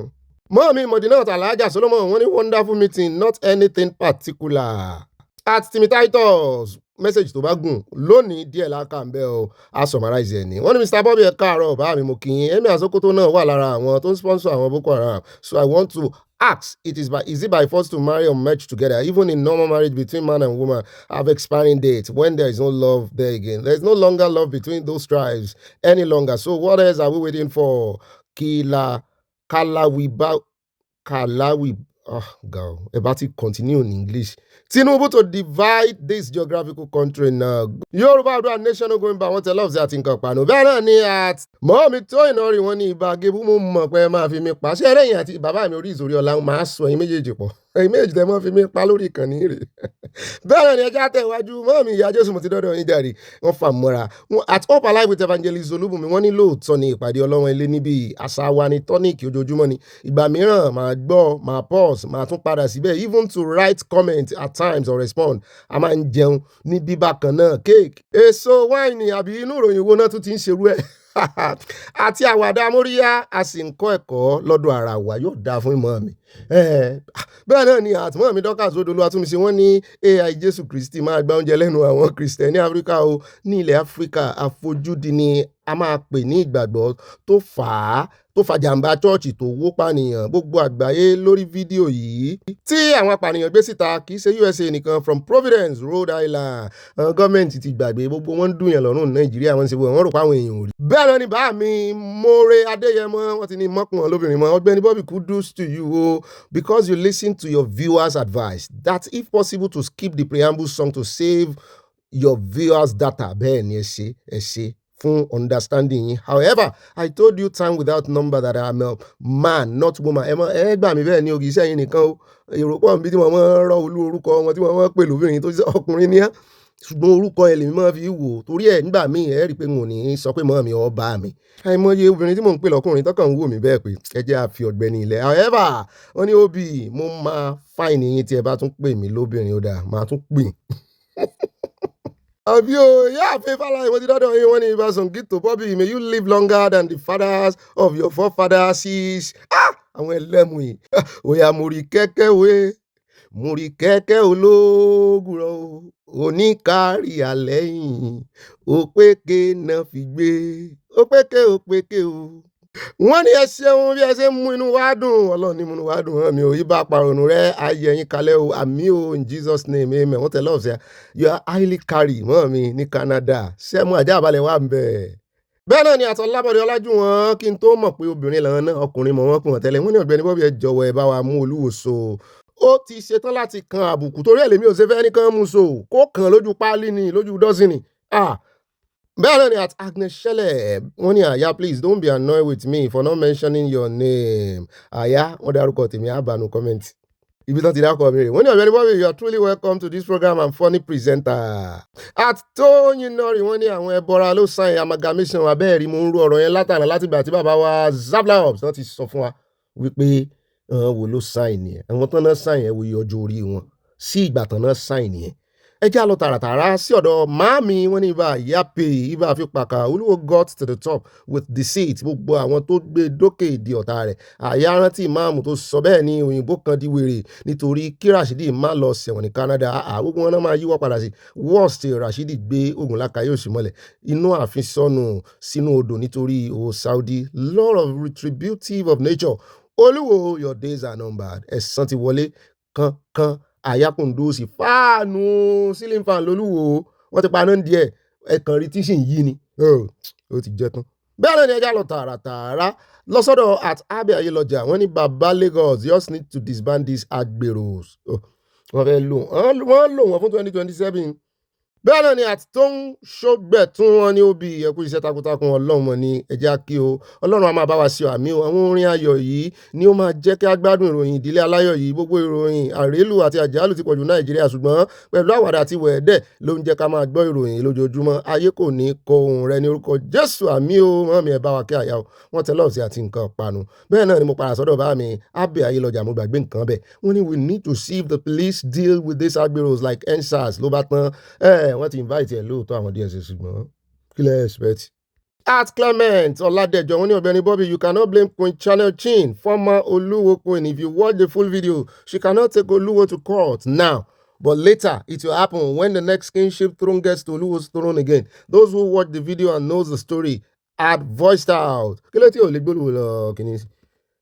ebó ló fẹ́ lára ẹ̀ sọ pé Olúwo fipá bá ń sùn lọ́jọ́ tán kọ́kọ́ meet alẹ́ ọjọ́ yẹn Olúwo fipá bá ń sùn ni so ìyẹn ò tó gbé yẹn lọ mọ́mí ó dà ìjà dọ́dọ̀ bá mi fi Káyọ̀ Victor wọn ní òbí ibà kanjú abẹ ní kò ibà wíkóńkó lórí òtítọ́ gújọ ẹ̀sìn bá mi Governor Frederick Lugard intentionally unified the northern and southern protectorate of Nigeria into a single colony just for economic reasons. Eleri Bulugard used the wealth of South to finance the northern region. Nobody signed for amalgamation. It is a forced marriage. Wọ́n tẹ̀ lọ́ọ̀sì àti nǹkan panu. So, ti South náà fi ń finance North. Kí ló wá dé tààrẹ Tinubu sọ wípé láìsí ilẹ̀ Haúsá lọ́jọ́ iwájú pé kò lè sí prosperity, kò lè sí ọlá, kò lè sí ọ̀nà àbáyọ, kò lè sí àṣeyọrí Nàìjíríà. Abẹ́ ẹ̀gbọ́n tí ààrẹ sọ ń jẹta. Bẹ́ẹ̀ náà ni Moradeyo Alaba, mọ̀mọ́ mi tí mo máa fi mí sí orúkọ bàbá Mórèrè o. Ó ti yé mi báyìí. Wọ́n ní good evening, Ogbeni Bobby, the best and the most beautiful and handsomely newscasting. Wow. With I salute you and we're enjoying the musical part of the news. May God continue to bless our peoples in Nigeria for data. In Jesus' mighty name. Amen. Àti ẹ̀ ti kọ́ wọn lọ́gbọ́n kan skip ẹ̀. Kò léèwọ̀. Bẹ́ẹ̀ náà ni wọ́n lè skip ẹ̀ by chapter. Mo ti ẹ̀ ti make it easy. Mo ti lọ fi setting yẹn sí chapter by chapter. Wọ́n lè skip ẹ̀. Bẹ́ẹ̀ náà ni mọ́ọ̀mí Abíakínṣe mọ́yìn ìyálé gbogbogbò wọn ní òbí ìwà láyà ní. Mi ò mọ bí mo ṣe fẹ́ ṣe ọ̀rọ̀ rẹ sí ẹ̀rí bíi tìmí sí mọ́ọ̀mí o. Inú mi ti wú fún ẹ̀rín nígbà tí òǹyí fìlà rẹ bíi roundabout tàbí bíi roundabout àti làbòsí tí ó kọ́ fún ìranù bí ẹran tí ọba olúwo ń ṣe níwò ní àwọn ìjọba Nàìjíríà ń ṣe káàkiri ọ̀rọ̀ ọba ìsọnù olúwo yẹn kì í ṣe ojú gbẹrẹ fún o pé ó wà soaked. Wọ́n ti kàn án nígbò oko ọ̀rọ̀ ní ọ̀gbẹ́ni yìí ń sọ nípa àwọn leaders wa ìsọnù yìí o. Bẹ́ẹ̀ ni o. Professor Lumumba ọ̀rọ̀ nù. Bẹ́ẹ̀ náà ni mọ́mí ẹ̀sìn. Bẹ́ẹ̀ náà ni ẹja lọ́dọ̀ at Florence Fagbemi obìnrin lẹ́yìn máa jẹ́ lórí orúkọ yìí. Mọ́mí ní General Bobby Àtàyẹ kú iṣẹ́ o. Ṣé ẹni kó kóòdù kan àyà báyìí bá ti ní àyà ni náà wọ́n tẹ lọ́ọ̀fù sí àwọn oníire o. Bẹ́ẹ̀ náà ni Àtìlọ́lá Ọmọlólú obìnrin lẹ́yìn náà jẹ́. Wọ́n ní what is General Irabo's book title please? Ẹ kú iṣẹ́ wo bí Olúwa yóò fi iṣẹ́ yìn yín o. Forward ever and backward ever Odùduwà nation no going back. Mọ́mí ẹjẹ́ àjọ lọ Google ẹ̀ torí mi ò tiẹ̀ ní interest nínú kíní ẹ̀. Bẹ́ẹ̀ náà ni ẹjẹ́ àdọ́dọ̀ àti dẹ̀ra. Wọ́n ní brother mi Bobby mọ́mí tàbí bá mi mò ń jẹ́ yín Ọlọ́run kú ètò bẹ́ẹ̀ ni Ọlọ́run ní tó jìbìtì ní wọ́n fi Iyaloja lù. Wọ́n ní Nàìjíríà láti rí ti ọmọ rẹ̀ tó ní ipò bàbá ààrẹ ìlú ọmọ ààrẹ ọjà Fọláṣadé lọ́wọ́ iṣẹ́ ṣe o. Ẹyẹ lọ́ni lọ́wọ́ gbà mọ́ ẹlẹ́sìn ní gbogbo yín pátápátá Ọlọ́run fẹ́ yọ wá lọ́wọ́ Nàìjíríà orílẹ̀-èdè Oòduà ti dé láṣẹ Ìdúmàrè wọn bú sí jọ. Báàmí Adébẹ̀rọ̀ Káìdé wọ́n ní ó bí wùrúwúrú ní amalgamation Nàìjíríà yóò. Nigeria is a British company in Africa. Mọ́ọ̀mí ìyá Jésù mo ti padà dọ́dọ̀ yín wọ́n ní Ọ̀gbẹ́ni Bobby Àtàyà ẹ máa kú iṣẹ́ kẹ ọ̀gẹ́ fìlà ńlọlé ọ̀gẹ́ gèlè. Ó máa ga o lórí ọ̀rọ̀ tí bàbá Fálànà sọ yìí o àti ti ọba ìlú yín kí Olúwa gbani là o lórúkọ Jésù àmín. Láti 11 years ni bàbá yẹn ti sọ̀rọ̀ yẹn o. Àtìmọ́ mi Táwà Kálítù Àbíkẹ́ Ọ̀gbẹ́ni Bobby ẹ kú ètò Ọlọ́run yóò máa bá a ṣe àṣírí títú ti tó ìgbésẹ̀ lẹ́yìn ẹ̀ la fẹ́ irú kan ọbẹ̀ ìwọ láti California. Mọ́ọ̀mí Mary Odùnúyì tèmi nìkan wọ́n ní Tinubu ló dá sọ fún wọn o tó sì tún fún wọn ní ọ́fíìsì agbára wà lọ́wọ́ gbogbo pẹ̀lú àtìlẹ́yìn ààrẹ Oòduà nation ní ọ̀nà àbáyọ kúrò nínú rádaràda tí wọ́n ń ṣe. Ẹ wo Bobby mi ẹ kú iṣẹ́ ìlú Olúwa túnbọ̀ wọn bá yín ṣe wọ́n tẹ lọ́ọ̀fù àmọ́ mi ò rántí kí mi ó ti sún wọn lórí ọ̀rọ̀ Nàìjíríà. Aya mo kí yín ire o ire kàbìtì. Bẹ́ẹ̀ náà ni mọ́ọ̀mí Olúṣọlá Adébáyọ̀ wọ́n ní love you to Ibà Múlòdùn love mọ́ọ̀mí I love you too wọ́n tẹ lọ́ọ̀fù àti nǹkan panu. At Femi Bọ́sẹ̀dé wọ́n ní Ibà Sultan of Sokoto kò sẹ́ni tí ń jẹ́ bẹ́ẹ̀ bí Boko Haram are fighting because of bad governance. Why can't they face the politicians and government? Kí ló tán pa tí wọ́n sì ń jẹ́ àwọn innocent citizens irọ́ ni Sultan ń pàjáre. Gbogbo wọn ń sọ version míì fún wa nítorí wọ́n mọ̀ wípé tí àwọn ìlú yẹn bá tú àṣírí lọ́dún tó ń bọ̀ làwọn yẹn dájọ́ sí báyìí. Mali, Burkina Faso àti Niger wọ́n ti mọ̀ kán máa dárúkọ àwọn. Bá Fẹ́mi lóye from MD. Bẹ́ẹ̀ náà ni ẹjẹ́ àdọ́dọ̀ àbáàmì Adébẹ̀rọ̀ tó ní wọ́n ní mo gbọ́ ọ̀rọ̀ Professor Lumumba ẹkún gbọ̀n mí. Mo dúpẹ́ Táíwò wọ́n ní Ọ̀gbẹ́ni Bobby ẹ kú ètò Olúwa máa bá wa tò láṣẹ Èdùmàrè àmín. Ẹ má stop orin o a máa ń gbádùn orin yẹn o fìlà yín mú àwa mamas ẹ bá mi kí àyíyá wọn tẹ lọ́ọ̀sì àti nǹkan panu. Ẹ ṣe mọ́ mi bẹ́ẹ̀ ni Àfọlákẹ́ with 13 years mọ́ mi mo mí sí yín o wọ́n ní Ọ̀gbẹ́ni Bobby ọ̀rọ̀ Olúwa àti ìyàwó rẹ̀ ọ̀rọ̀ ọkọ àti ìyàwó ó ṣòro dá sí ìyàwó gan ojú ìmọ̀lẹ́ kò kúrò nínú ọtí ni ọkàn ìyàwó yẹn sì wà lára Olúwo ẹ fi wọ́n sílẹ̀.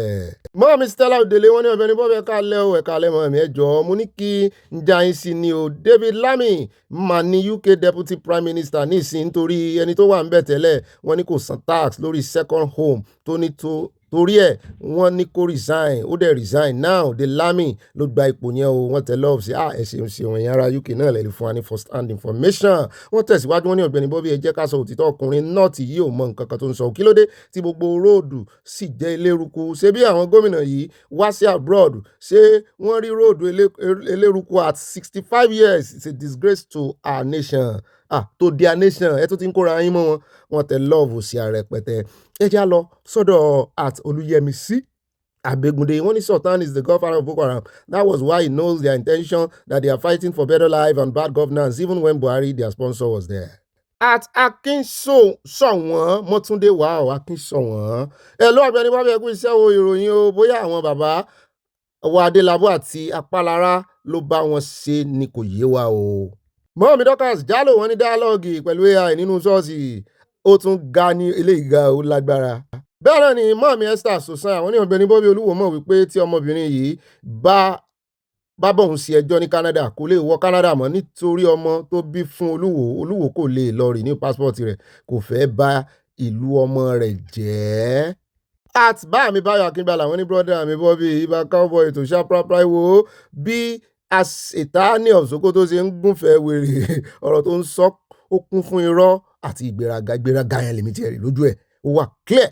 Bàbá Fálànà ló sojú abẹ ní kò Oòduà nation tètè dé o mo fẹ́ràn ìran mi wọ́n tẹ lọ́ọ̀sì àti nǹkan panu ire o bí mọ́ mi mo ní sọ́lára mọ́ èmi náà fẹ́ràn ìran mi. Bẹ́ẹ̀ náà ni mo padà sọ́dọ̀ mi mọ́ mi méròdù ní wọ́n ní ó bí tèmi nìkan àtàyà ibà múlùdùn ibà gbé wa débẹ̀ orin àtàwọn àjàsà yẹn ní àwọn nǹkan tí ó mú agboolé aláyọ̀ yìí o lárinrin o ẹ má yọ kúrò I love you Daku wọ́n tẹ lọ́ọ̀sì I love you Dakwa Dakwest.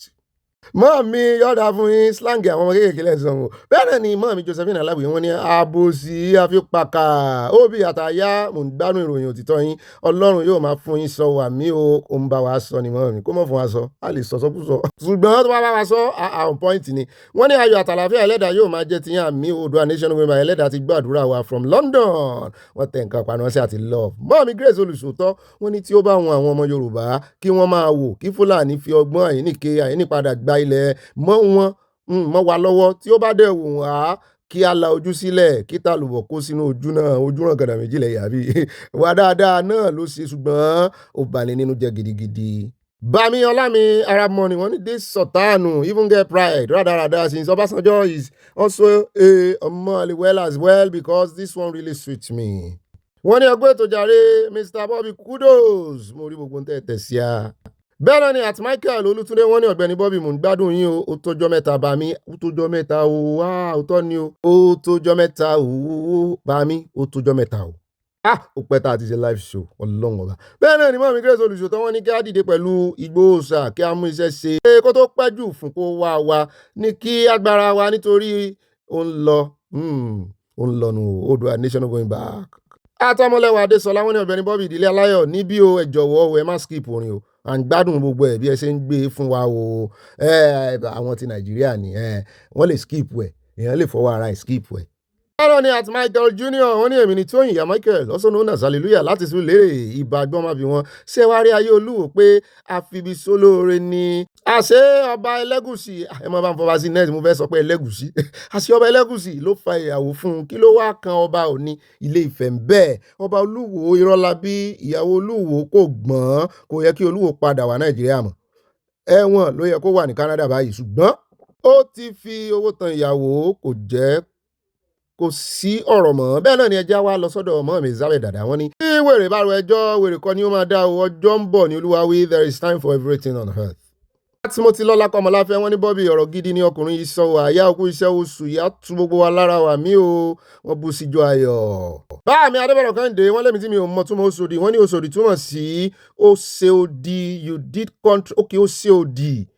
did contrary ìtàn kan ló rọ̀ mọ́ orúkọ yẹn lẹ́kọ̀ọ́ àwọn tí Benin ṣe wá ń kílèmù ẹ̀ tán tútùkùtù nígbà tí àwọn tápà fẹ́ wá pa ọba kò sọ̀kọ́ ṣùgbọ́n ẹni tí wọ́n rán níṣẹ́ náà sì kọ̀ láti ṣiṣẹ́ tí wọ́n rán kàkà kó ṣe àmì tí wọ́n rán wá láti ṣe níṣe ni ó tú àṣírí fún ọba Èkó ní àkókò náà tí ọba sì dá lọ́lá nítorí ó ṣe òdì sí iṣẹ́ tí wọ́n rán.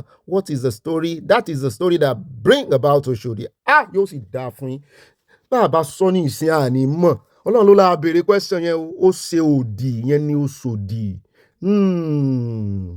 yóò yẹyin àní gbàgbé ó ti wà ní ọpọlọ á sọ fáwọn ọmọ wa náà. Àtànọ́tẹ̀ ṣe rí bá ń kọ́ gbọ́n gan nínú comment section wọ́n ní good day Ọ̀gbẹ́ni Bobby Aya. The name Oshodi is a chieftain's title in Yoruba land, most especially in Ekiti. If you go to Igbara Odo Ekiti, there is Oshodi and on. Okay, wọ́n lè fi ṣe chieftaincy name náà ṣùgbọ́n ìtumọ̀ ẹ̀ gangan ni ó tiẹ̀ tó wá di pé wọ́n fi ń jẹ Oṣòdì. A fẹ́ mọ̀ ìtumọ̀ ẹ̀ ni bàbá wa ti sọ fún wa. Yóò dáa fún yín o àbí ká tún jẹ oyè Oṣòdì ń bì náà ni. Bẹ́ẹ̀ náà ni wọ́n mi oyè Yẹmí Sàláù mo ní mo kí Ọ̀gbẹ́ni Bobby tíátíá àkú Jímọ̀ olóyin tòní mo gbà fún ọba Benin o ó mọ ohun tí ó ń ṣe kò kí ń ṣe alátẹnujẹ. Oòduà Nation tètè dé o wọ́n tẹ love sí a mórí love látọ̀dọ̀ bẹ́ẹ̀ náà ni mọ́ mi Fúnmilọ́lá Bello wọ́n ní Ọ̀gbẹ́ni Bobby ibà ìdílé aláyọ̀ àlàáfíà Ọlọ́run yóò máa bá yín gbé tọmọtọmọ in Jesus name amen. Ẹ kí àyà love you we love you too wọ́n tẹ love sí àlàáfíà Ọlọ́run ò ní dẹ́sẹ̀ nù lẹ́yìn náà. It's me Farida wọ́n ní assalamu alaikum wa rahmatulahi wa barakatum Ọ̀gbẹ́ni Bobby Aya àti gbogbo ẹbí aláyọ̀ wọ́n tẹ love rẹpẹtẹ àti nǹkan ìpanu wa alaikum salam wa rahmatulahi wa barakatum ẹgbọ́lọ́n tóbi Allahu akbar. Bẹ́ẹ̀ náà ni àtìmọ̀jírọ́lá Adémọ́lá wọn ní ẹkú iṣẹ́ ìlú Ọ̀gbẹ́ni Bobby Aya gbogbo ilé mú kí yín ẹkú ọjọ́ mẹ́ta o àwa náà ń kí yín o.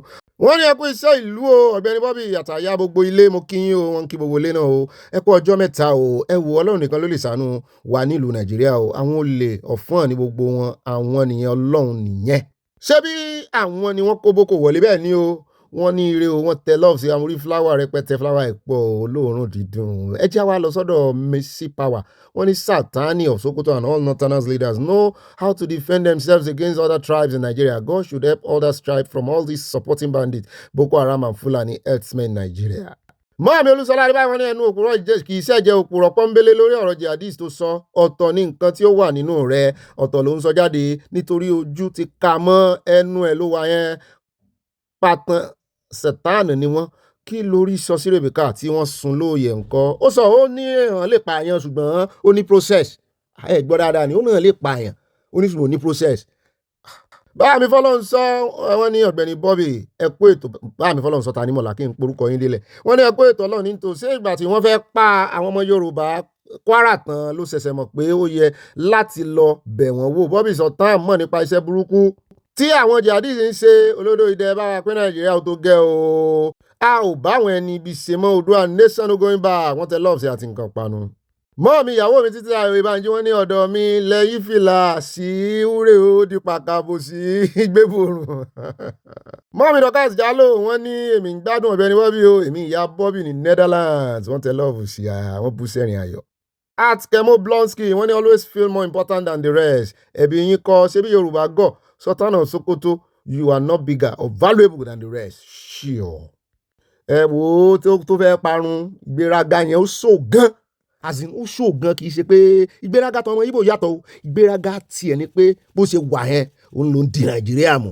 Bẹ́ẹ̀ náà ni ẹjẹ́ àdọ́dọ̀ Àtolúyẹmísí Abẹ́gúndé wọ́n ní so Sultan of Sokoto is happy that the Boko Haram and bandits are terrorizing the innocent Nigerians with impunity that he is supporting them that they are fighting for better life. Abẹ́ẹ̀rí kò sí sọ kò sí gbọ́. Bẹ́ẹ̀ náà ni ẹ̀yin adé Moses wọ́n kọ́pọ̀ ní Ọlánrewájú fìlà ipò owó Ọ̀gbẹ́ni Bobby bẹ́ẹ̀ ni abẹ́ẹ̀rí nǹkan.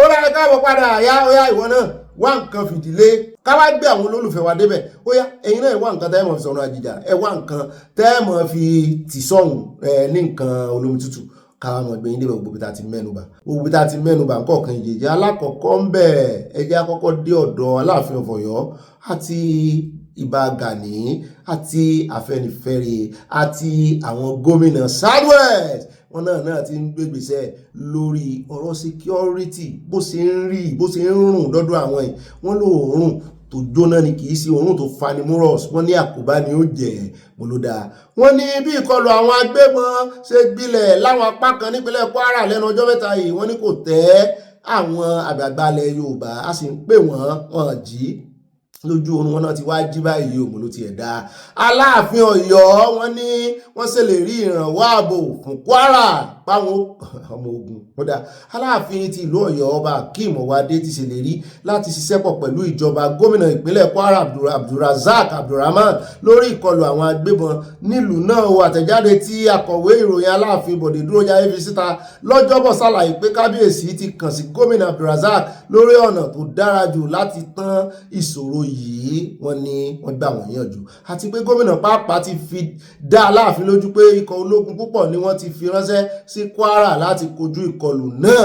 Èmi ti ẹ̀ rò pé Aláàfin ò bá kúkú sígun torí tó má Aláàfin sọ̀rọ̀ sí the same time tí Ìbà Gani sọ̀rọ̀ wọn bá kúkú sígun fún Ìbà Gani pé ó yá sígun lọ ọbẹ̀ àbí wọn sáré dá yín dúró àbí dandan ni kó jẹ́ àwọn ológun nìkan ni ó lọ ni ṣe bẹ́ẹ̀ yẹn ológun náà lẹ́fà ìgbà àwọn mìíràn tí a là tẹ́ ẹnìkan fọwọ́ kun yín ó yá ẹgbà àwọn OPC náà láàyè Aláàfin ẹ bá wa sígun ẹ jẹ́ kí Ìbà Gani sígun lọ ọbẹ̀. Ìbà Gani náà láwọn ò fọwọ́ sí gbogbo táwọn ń gbọ́ yìí pé bọ́n bá bínú tán yóò lé o. Olórí ogun ilẹ̀ Yorùbá náà sọ pé ó ti lé lọ́dún kan tóun ti ń ké tantan lórí ètò ààbò tí kò dúró déédéé. Bẹ́ẹ̀ ni agbóhùn yín dáadáa ohùn yín kó jákè ìrọ̀rùn pa mí lẹ́rìn ohùn yín jákè tó. Ẹ jẹ́ á lọ sọ́dọ̀ Afẹ́nifẹ́re kí làwọn náà ń sọ o ká tó wá lọ sọ́dọ̀ Bọ̀dà Jídé kán wá fún wa lọ́pdéètì. Jídé ò ti tọ́jú wọ́n fẹ́ fún wa lọ́pdéètì nípa ohun tí àwọn gómìnà ìgbésẹ̀ tán náà gbé ohun tí àwọn Afẹ́nifẹ́re ń sọ rèé o.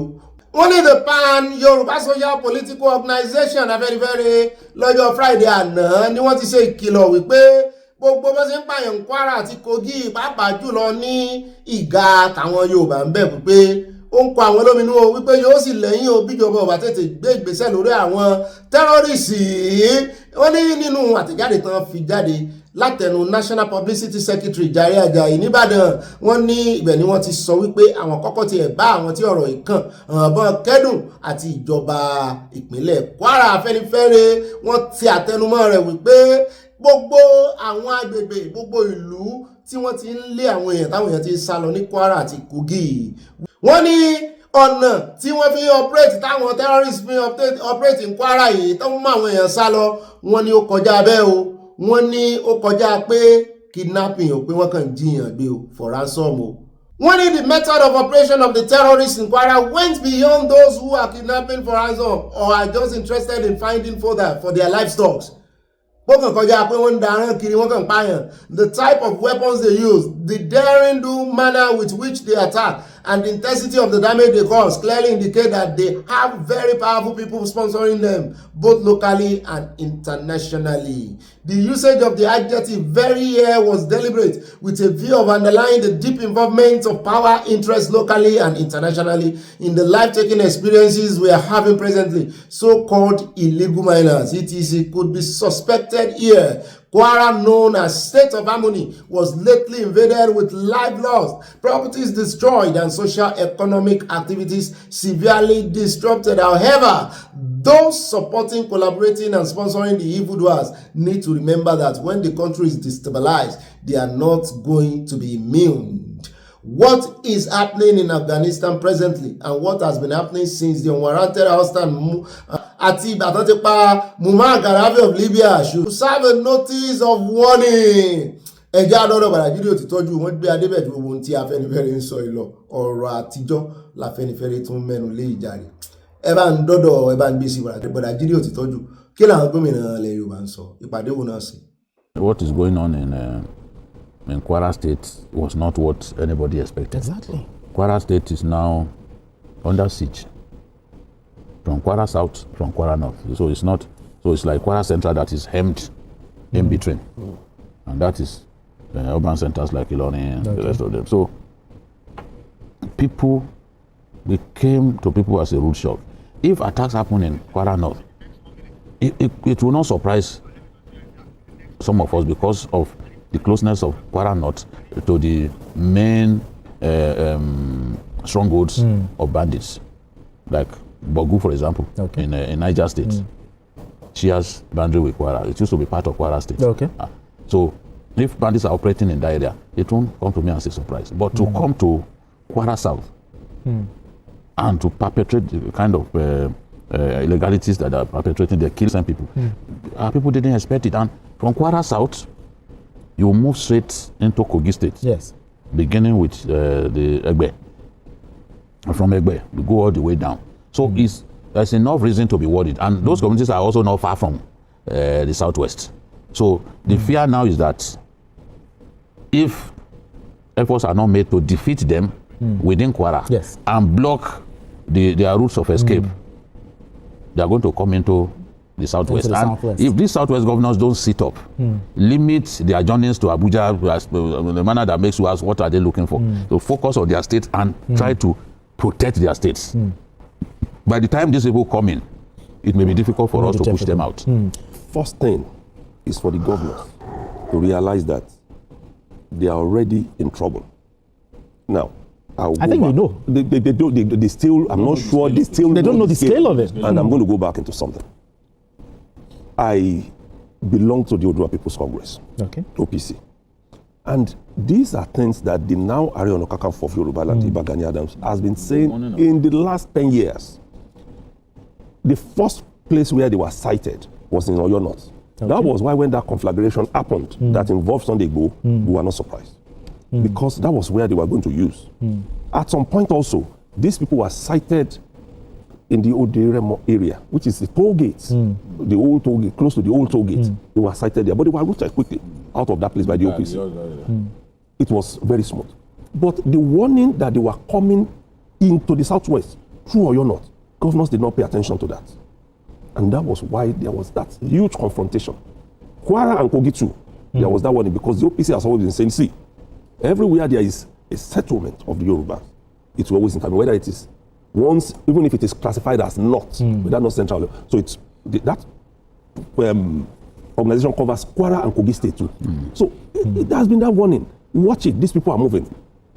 Pure intelligence with video evidences. But the governors did not pay attention to it. That was why at some point, Ìbà Gani Adams also took time to form what is now known as the Southwest Security Group, which meets from time to time, puts reports together, sent to the governors. This is where we are. Can we do something quickly? But they weren't paying attention. But right now, what would you suggest now? Joint patrols? Checkpoints? That must happen. If you go on the Lagos-Ibadan Expressway now, to your left and to your right, apart from the army that has camps, maybe about 2 spots, you also see that Amotekun, once you enter into the Oyo territory, is prominent. Ogun needs to work seriously on Amotekun. Needs to do better. Lagos too needs to do better with Amotekun. Because they have their own security. No, I know they have it. That's why they have neighborhood. They have neighborhood. But those guys need to move into the way those Amotekun bushes. moves. They need to move. But talking about Amotekun, do you think Amotekun needs to be given some sort of extended powers and resources to watch the borders? See, if you see the work that Amotekun has done in Ondo State, it's because I've been there. I've been to the Amotekun headquarters in Ondo State 2 times. And during the MBA conference 2 years ago, during the session on security that I moderated, we saw the presentation made by the Amotekun leader in Ondo State. People clapped for him. He got standing ovation from lawyers who were impressed. And right there, people were even suggesting that the Amotekun model should be introduced to other states, including northern Nigeria. When the emir of Gumi, Justice Gumi, presented a very damning report about insecurity in Zamfara State. So the Amotekun template in Ondo State is already a good one. It's a good one. Ṣùgbọ́n wọ́n ti fẹ́ bàjẹ́ bí àwọn tó ń sọ̀rọ̀ àti Nàìjíríà àtàwọn akẹgbẹ́ wọn wọ́n ṣe wá kàwé tó wọ́n sì mú sí ń gbádùn ọ̀rọ̀ wọn tó there is something to ṣe miss. Ìyẹn náà mi ò tiẹ̀ mọ̀ pé OPC ni máa ń kejì tó jókòó yẹn. Nǹkan kan wà alájẹ̀ndà. Ẹ̀gbọ́n tó ń sọ nípa Àmọ̀tẹ́kùn ìwé pé bóyá kan extend ìdílé Haúsá. Kí ló kan Àmọ̀tẹ́kùn pẹ̀lú ilẹ̀ Haúsá? Àbẹ́yìn ò mọ̀ tí ilẹ̀ Haúsá ń gbé ṣe pẹ̀lú àwọn náà dá sọ̀rọ̀ sọ́run ara wọn. Bọ̀dà Jídé sì mọ̀ o. Ọ̀pọ̀lọpọ̀ àwọn arábí máa OPC yẹn ò lè lóhun ọmọ. Ṣùgbọ́n ti tá àkó báyìí kí gbogbo wa jọ fọwọ́sowọ́pọ̀ ariwo tá a pa lóòótọ́ Ìbà Gani náà pa lára ariwo yìí. Ó kẹ̀yẹ̀ pé nígbò ya wọ́n dákẹ́ lọ bí wọ́n tutù bí mo ajá àgbọ̀n nǹkan kan mọ́ ìjà tí ò sí ẹ̀yẹ ká bá wọn díẹ̀ nàìjà kiri ṣùgbọ́n ti wá dójú ẹ̀fẹ̀ everybody báyìí bẹ́ẹ̀ náà ni lórí ọ̀rọ̀ Àmọ̀tẹ́kùn èmi ò tí ì mọ̀ tí ń ṣe wọn o sáwọn àmọ̀tẹ́kùn ní ipa ẹ̀ sáwọn ti gẹ̀ẹ́tì ẹ̀ rọ́ǹgì níbìkan pẹ̀lú gbogbo àwọn tán kó síbẹ̀ ṣé ti rí gómìnà Ọ̀ṣun nù gbogbo àwọn gómìnà tán dákọ̀ ẹ̀ my God ṣé ijó tó fẹ́ lọ fi pàdé àwọn bandit má ṣe o ṣùgbọ́n ẹgbọ́n lẹ́nu wọn wọ́n ní àwọn òròpá àwọn gómìnà yìí ti serious wọ́n láwọn wọn àti ìmọ̀ tó kàn wọ́n Èkó náà sì rè kò sàmọ̀tẹ́kùn lẹ́kọ̀ọ́ lóòótọ́ wọn náà ní neighborhood Èkó ń gbádùn tiẹ̀ kó tiẹ̀ tó kan Èkó ẹ mọ̀jẹ̀ àtànra wa kó tó kan Èkó yóò ti kan ọ̀pọ̀lọpọ̀ ilẹ̀ Yorùbá torí inú oko ilẹ̀ Èkó mélòó lẹ́kọ̀ọ́ ní inú oko náà ń gbà wọlé inú jù inú pápá inú forest náà ń tágẹ́ẹ̀tì èyí tó bá mú mi wẹ̀ nínú wọn tàbí tó lè jàjẹ orí omi ìyún nìkan ló lè dábàá Èkó so wọ́n tiẹ̀ ti kọ́kọ́ ṣe gbogbo àwọn ilẹ̀ Yorùbá yòókù bó ṣe wù wọ́n kó tó di wípé wọ́n dẹ́kù ṣùgbọ́n táwọn wí náà ni wípé àtàmọ̀tẹ́kùn iná àbọ̀dé ti wọ̀ ọ́ báwọn bá ṣe ń gbórí sí wọ́n tán tún pa àwọn student kan lẹ́yìn eléyìí tó ṣẹlẹ̀ ní Ọ̀ṣun state wọ́n tán tún pa àwọn àṣì tí ìrì gómìnà Ọ̀ṣun kò sọ ha n ò tí ì gbọ́ kó ti ẹ̀ràn kan náà àwọn asọ̀mọ̀gbé rẹ̀ àwọn ajágbémọ́rù rẹ̀ pé ó yá o akígbémọ́rù mi o lọ kígbe síta wípé mo bá wọn kẹ́dùn àti ìgbọ́ ògbóhùn ká kíní sí wọn kẹ́mí ẹ̀wọ̀n yẹn sí kódà ẹ máa fi ìwé ṣe gbogbo ẹ o kẹ́ ẹ máa ṣe ìbò wọ́n bá àwọn tí ń bá yín fáwọn ìgbé ìbò. òun náà lẹ́sìn bẹ́ẹ̀ lẹ́nu wọn yẹn o àmọ́ wọ́n ran tí wá ó da yọ̀ ní tàwa ẹja wà lọ tààràtàrà sínú ìròyìn tí ó mọ̀ tẹ̀lé ẹja dé ọ̀dọ̀ arákùnrin tó ń kàn lábẹ́ fún wa wípé PDP lòun àti wípé òun fẹ́ tú àṣírí ọ̀pẹ wò lò pé kò sí $250 million investment kankan bìkan pé ẹ bá ń tẹ̀sí ẹjọ́ sọ pé rẹ̀. First of all, let me apologize to Nigerians and also to the Edo people for the barrage of embarrassments that they've had to suffer in the hands of the Edo state government as presently constituted. It's been back-to-back, embarrassment and ridicule of the people. And I need to let Nigerians know. Well, that's a general statement. Edo people really did not have a hand in this. Normally they say a government is a reflection of the people. This is not a reflection of the Edo people. The Edo people are smart, exposed, and intelligent people. And many people would agree with me, like the majority of Edo people think, that the Edo state government as presently constituted today is not a reflection of the votes, the wishes, or aspirations of the people. And that is why we are seeing this continued ridicule and mockery of the Edo people, and we think enough is enough. Now to your question. There was really no $250 million investment deal. The governor and his aides actually went to Scotland for a vacation. And just in an attempt to impress the Edo people, they came up with that idea of let's make up something that looks like we went to actually work. I can tell you, matter of factly, that the governor may not even have been aware of such a deal. Upon getting to Nigeria and getting to see how the Edo people had criticized his frivolous trips, then 2 or 3 days later, they came up with such an investment deal. And trust the Edo people, trust the smart people. They went to investigate. They realized that there was really no such deal.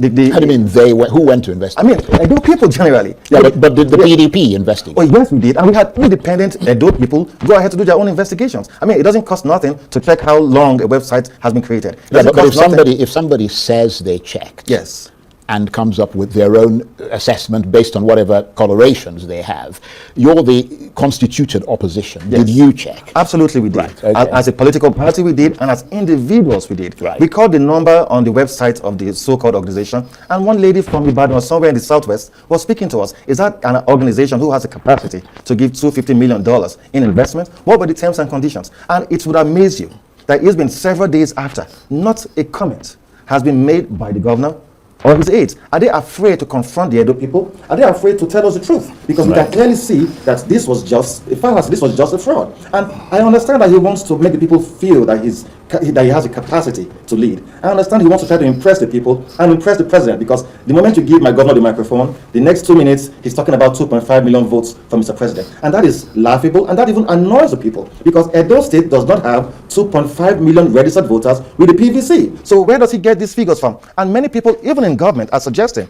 that there may be some external spiritual influence on Mr. Governor. And why do they say that?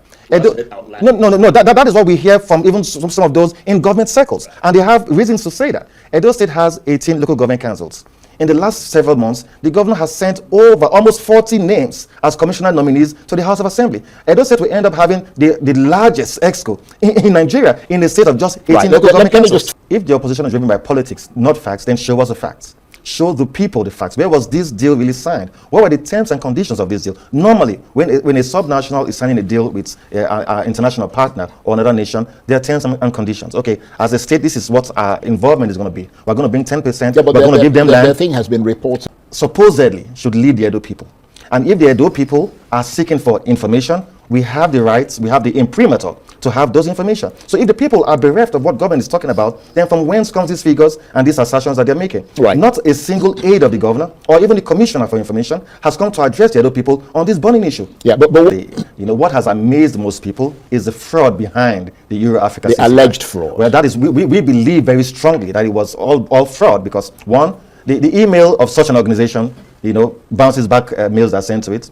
Until 2 days ago, there was no real contact. And that's supposed to be an organization that has the capacity to invest $250 million, right? Are you sure you got the details right? Yes, we did. And also an independent journalist also made these clarifications too, not just us as a party. Right. And if the phone number on your official website, in fact, that website has crashed as of today because it no longer exists, because they saw that the people were prying on what they were doing and they knew that they had committed a blunder. It has been a catastrophe.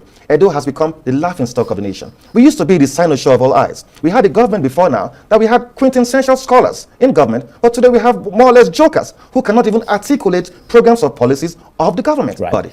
In Edo State, we have the temerity to come on this show to give any assertions or clarity to this 250 million deal because it does not exist. Then we saw a couple days later, some gentleman from somewhere made a video of himself, did some graphics with the pictures or videos that the governor had in Scotland, and he made a merchandise of the Edo people, made mockery of our senses.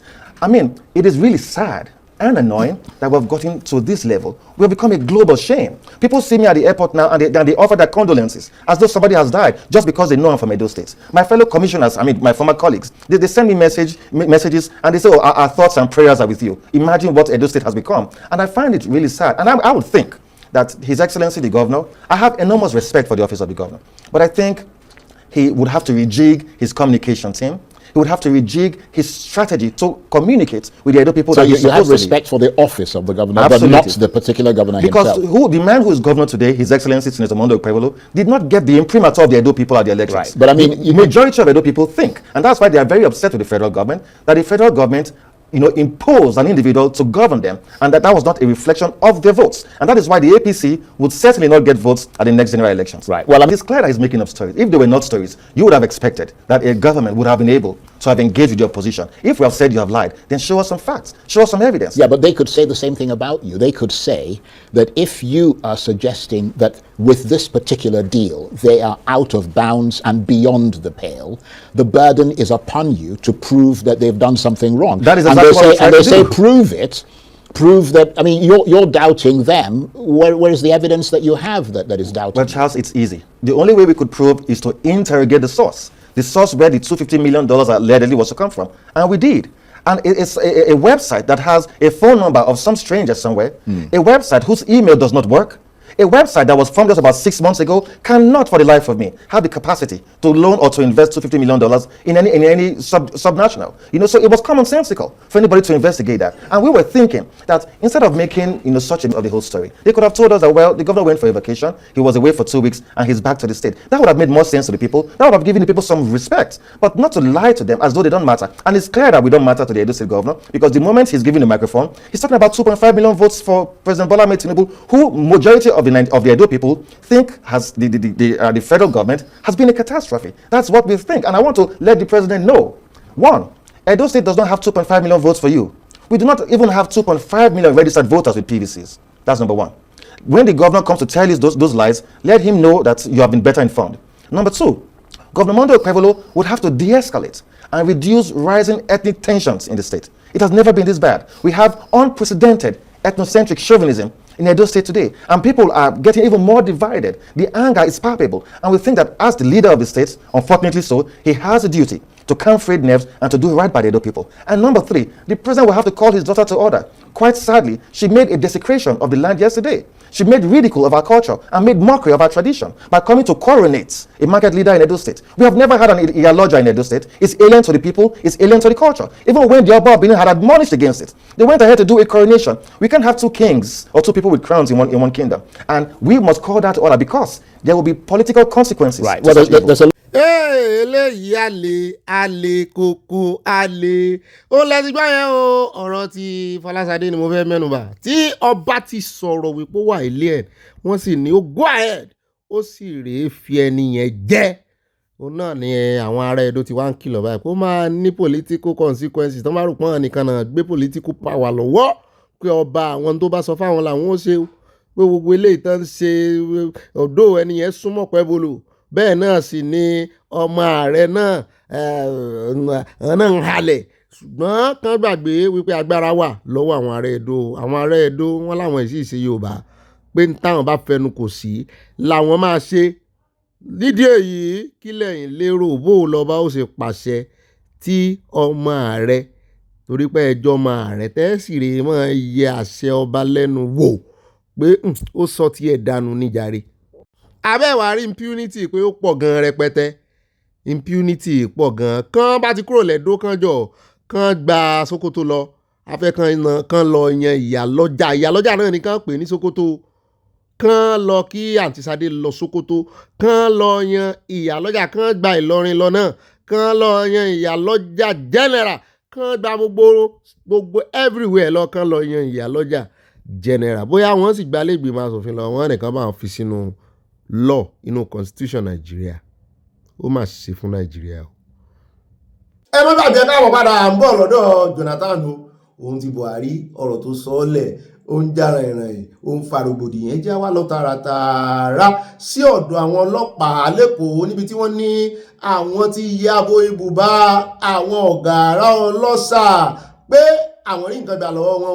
láyé bá ń bi mí pé ọ̀gá mi àbí ìdí tán fi ń pe Mushin ní Mushin ọlọ́ṣà nìyẹn ó ní àbí bẹ́ẹ̀ ni headquarters àwọn ìgárá ọlọ́ṣà ni mo ní àyà kí mọ̀ ṣe torí pé ọlọ́ṣà àbí torí ẹ̀ ni àyà ń wọ̀n mọ̀ ẹ bá ń tẹ̀sílẹ̀ abẹ́rẹ́ yẹn ọlọ́pàá ẹ jẹ́ alábọ̀ bá a bá dé ká wá fún yín ní update lórí ti Owódé Onírin. The Commissioner of Police, Lagos Command, Moshood Jimoh, who led his team to seal the property, says preliminary investigations reveal that the suspect confirmed their involvement in a recent robbery case in Ogun State. Arms here, which were recovered from armed robbers early hours of this morning. These are two in numbers. These are locally made pistols. Then is this what we call Beretta pistol. This English Beretta pistol. It was equally recovered, and the ammunition, 4 live ammunition, were equally recovered along with it. Then this is equally another Beretta, which is suspected to have been locally fabricated. This is their criminal hideout. The person that built this place built it for the purpose of hotel accommodation, but the criminal element have taken it over. And that is why we have come in here for you to see where they are using as their hideout. From here, they go to other parts of Nigeria, mostly Ogun, Edo, and the other contiguous states to Lagos State to carry out their robbery operation and come here and come and hide. Further investigation into their matter today, the preliminary investigation carried out, revealed that they carried out a robbery operation at Agolwe overnight, where student hostel of a university. We want to advise the hospitality outfit, especially those who have hotels, who have lodge, and who have other venue of recreation, to ensure that when people come into their property, they first get their identity. In Nigeria, it is easier now with the NIN for people to register their entering the hotel with their NIN. I want all Nigerians to know that this success is due to the effort of the Solicitor General Police IGP Oluka Adeole Gbetogun. So we will not rest on our oars. We will continue to do our best to ensure that we render the whole of Lagos completely safe as it is, and we sustain the success to ensure that Lagos continue to be the safest in this country. Thank you. ó náà lẹ́tí gbá yẹn bó ti ẹ̀jọ̀ pọ̀ àwọn Nàìjíríà kan yín mú ni wọ́n kàn ń wò ròyìn wọn ni mímú wọn nìkan kọ́ ni success àti gbọ́ pé mú àìmọye mímú pé bó làwọn tẹ́ ẹ mú lọ́jọ́ sí bó náà ṣe padà dé gbòòrò ayé torí ẹ̀ ẹjẹ́ á dé Owódé Onírin ìkànnù wọn náà tún ti fi í lẹ̀.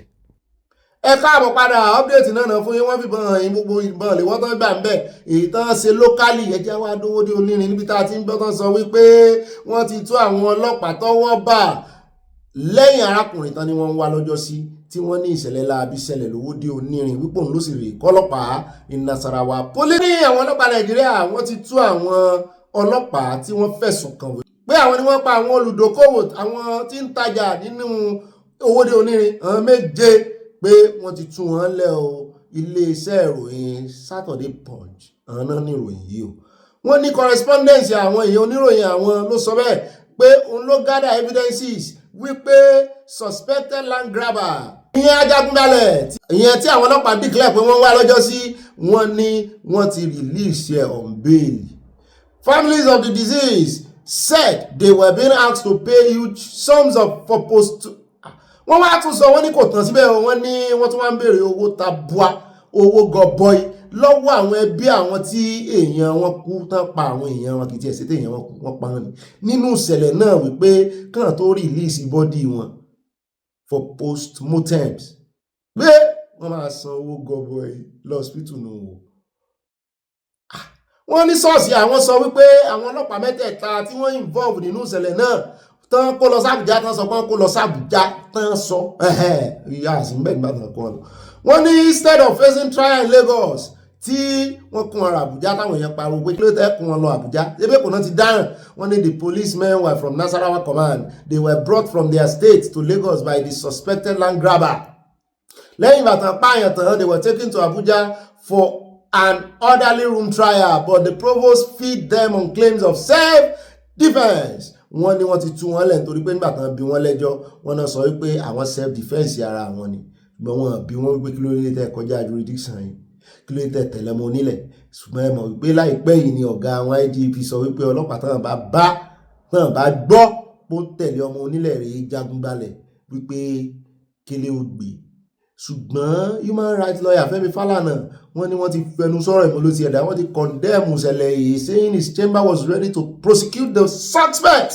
Kí ló dé gbogbo ọ̀daràn lẹ́mọ́ túlẹ̀ Nàìjíríà gbogbo ọ̀daràn lẹ́mọ́ túlẹ̀ Nàìjíríà bó lẹ̀ ṣe ní ọ̀daràn rẹpẹtẹ àwọn èèyàn ọ̀daràn wọ́n bá ti mọ̀ pé ẹ̀tù wọn lẹ̀. If the police are not willing to prosecute, we will. Yọ̀ọ̀dà fún bàbá Fẹ́mi Fálànà, the offence was committed in Lagos, so there was no basis for the case to be transferred to Abuja. If they are claiming self-defense, they should come and say it in court. Fálànà said, he said, "Your ọlọ́pàá lẹ́tù wọn lẹ̀." He said, "Lẹ́tọ̀ àti tún wọn lẹ̀, prosecute wọn." Families of the deceased also accused the authorities of neglect, injustice, and extortion. Nigeria ò ní happen sí, kò ní happen sí mi náà negatively. Mo gbà o, kó happen sí ọ. Wọ́n ìbáyàn rí justice inú Nigeria, òótọ́ ni mo sọ fún ọ. Ẹ ń wà láyé gan, ń wá justice, à ń bèlè ẹni tó ti kú, tán bá wá justice. Wọ́n ìwá justice fún yẹn proxy ní Nigeria o. So ráwọn tí wọ́n promise ẹ̀pọ̀ wọn wà justice fún ọ. Tán dúró gẹ́gẹ́ bí àwọn gbófinró, náà para wà já ọ̀kulẹ̀ pẹ̀lú flimsy excuse. Ó ń bí mi inú mi ò mọ̀ ṣe lè sọ. Ẹ prosecute wọn. Ṣé ẹ̀yin ládájọ́ tán fi ń sọ fún yín wípé self defense ni? Wọ́n fò láti Nasarawa wọ́n wá síkù iṣẹ́ tí ẹ̀ràn DPO tó sign release wọn dà. Impunity burúkú Nàìjíríà wọn náà ló lè máa mú ọ̀gá agbèrò lẹ́kọ̀ọ́ máa sọ wípé tó ń dúnkùkù lájà pé wọ́n pààyàn kan ìyẹn gan ìṣe case ó yẹ kí prosecution wò ṣùgbọ́n ṣé Fálànà bàbá Fálànà nìkan ló fẹ́ ṣe so nìkan lọ́yà tó wà gbogbo Nàìjíríà náà yòókù ń wòran bí tí impunity bá ti ṣòdo sí ẹ mọ́ retí pé nǹkan tó dá ó ti mẹ́ jáde nǹkan tí ò yẹ ká mọ́ fetí gbọ́ sọkúsọ ó bí mi nú ẹjẹ́ àkún bẹ̀jà rẹ̀ torí ilé tí ó bí mi nú ó sì wà níwájú ẹjẹ́ àdọ́dọ̀ Mahmood torí ti kíní la fi kásẹ̀ gbogbo ròyìn lẹ̀ ẹjẹ́ àkọ́kọ́ yà lọ́dọ̀ Mahmood ká tó lọ sọ́dọ̀ Wike níbi tí Mahmood wọ́n ní sóò ní máa lọ jẹ́jẹ́ ara rẹ̀ kó fọwọ́ ara rẹ̀ kọ̀wé lẹ̀ wọ́n fagídí rán ọ lọ leave àpàpàǹdodo àfi bá a tún ṣe rí ọ tó tún yọ gúlẹ̀ anyways àwọn tí ẹ wọ́n pariwo síta wọ́n ní tán bá fagídí lé ọ lọ tán wá fagídí tán gbẹ̀yìn kò lè gbé ẹlòmíì wá tán fẹ́ kó wá ṣe tàwọn nínú ìdìbò 2027 wọ́n ní yóò dogun yóò dọ̀tẹ̀ mo rò pé yẹn ní ìjọba ààrẹ Tinubu gbọ́ tán ṣe ní ó padà wá láti leave ṣùgbọ́n báyìí tó ti wá padà dé ló náà bá bẹ́ ṣiṣẹ́ pápápá pé ohun tó wà lókè ó sì tó aṣọ ọgbẹ̀ ìwọ̀nba tó ń bá lè ṣe kó tó lọ òun fẹ́ jẹ́ kán mọ ipa òun wọn ò fẹ́ dàbí ejò tó rìn lò tó kọjá lórí àpáta tí ò nípa. Electoral form tó ń bẹ̀rù yẹn òun wá fẹ́ pèrò léyan lórí, òun fẹ́ mọ excuse tí ìjọba fẹ́ sọ àwáwí tán máa fi sọ wípé ìgbésẹ̀ electoral reform ò dáa. Ẹ bá ń tẹ̀sí ilé agbára ẹ jẹ́ àwọn ìpàdé rẹ̀ ṣe lọ díẹ̀ láàgbọ̀ mbẹ́ o.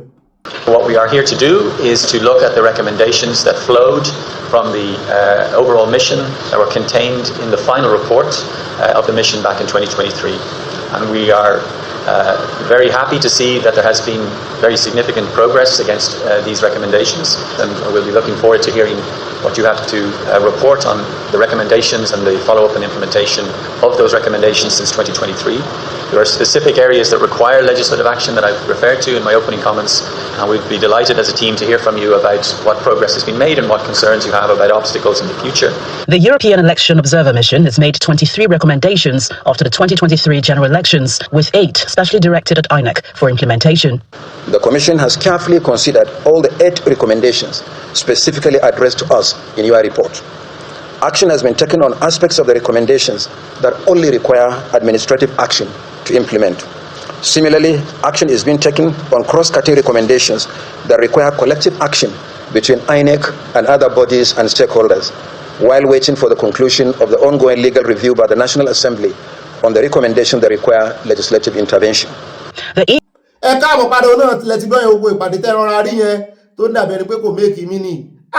Ó ń gún àwọn kan lára bí ìgbà tán fi ìṣó fọ́ tán fi ń gbá wọn ni tán fi ń gún wọn, tàbí píìnì tán ti rẹ sínú ata tán fi ń gún wọn, bẹ́ẹ̀ ló ṣe rí lára àwọn kan nítorí wọn fẹ́ electoral reform. Gbogbo kùdìẹ̀kùdìẹ̀ tó bá 2023 dé tó máa mú kí agbèrò àtàwọn tọ́ọ̀gì kan lè ṣe bó ṣe wù wọ́n, òun ni wọ́n tún fẹ́ ṣe ní 2027. Ṣùgbọ́n ká ní electoral reform wà ní wáyé lọ́jọ́ kan tá àbí sáà ní ìdí ẹ̀gàn kí ló kàn pẹ̀lú electoral reform nígbà táwà ní kan já gbòmìnira tán reform rọ yá da ogbo ìròyìn wọn nù gan bí omi ìsanwó kò ní ìdí àlàyé mọ́.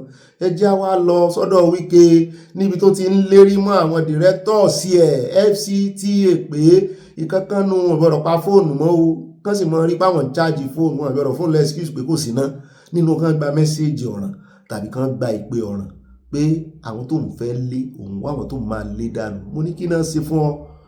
Bẹ́ẹ̀ náà ló tẹnu àbùkù bá Sowore wípé Sowore kàn ń ṣe lásán ni, pé ó kàn ń pariwo ni, kò sí, ó kàn ń fẹ̀sùn kan ni, kò sí nǹkan tó lè ṣe. Ẹ bá ń tẹ̀sí ká gbọ́ lẹ́nu Wike.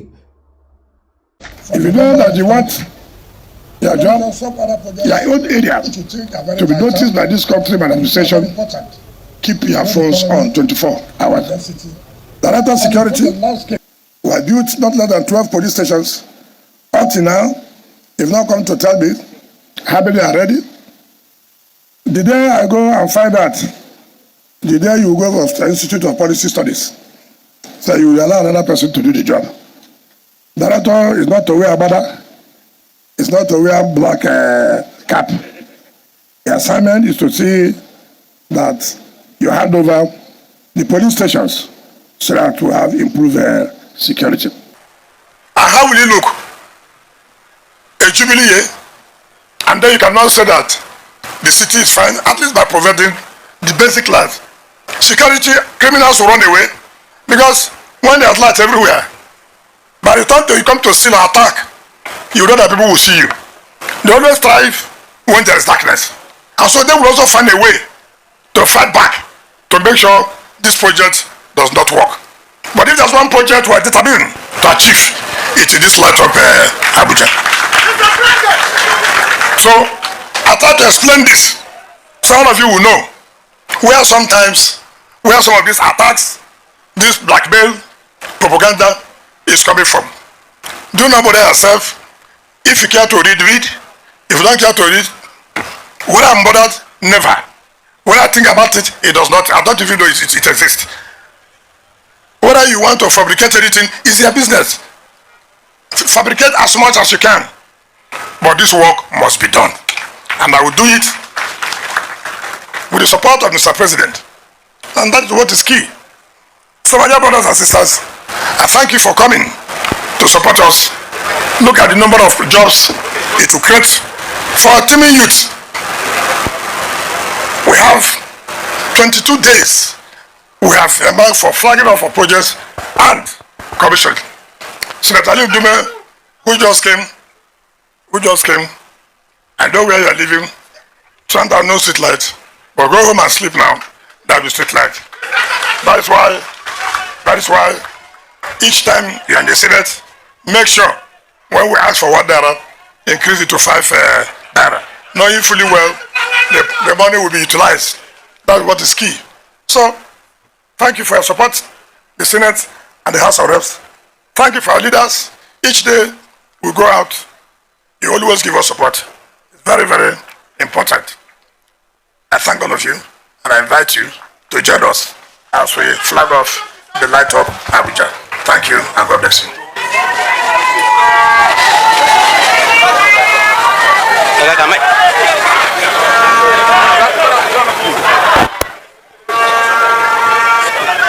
The Honorable Minister proceeds for the flag off.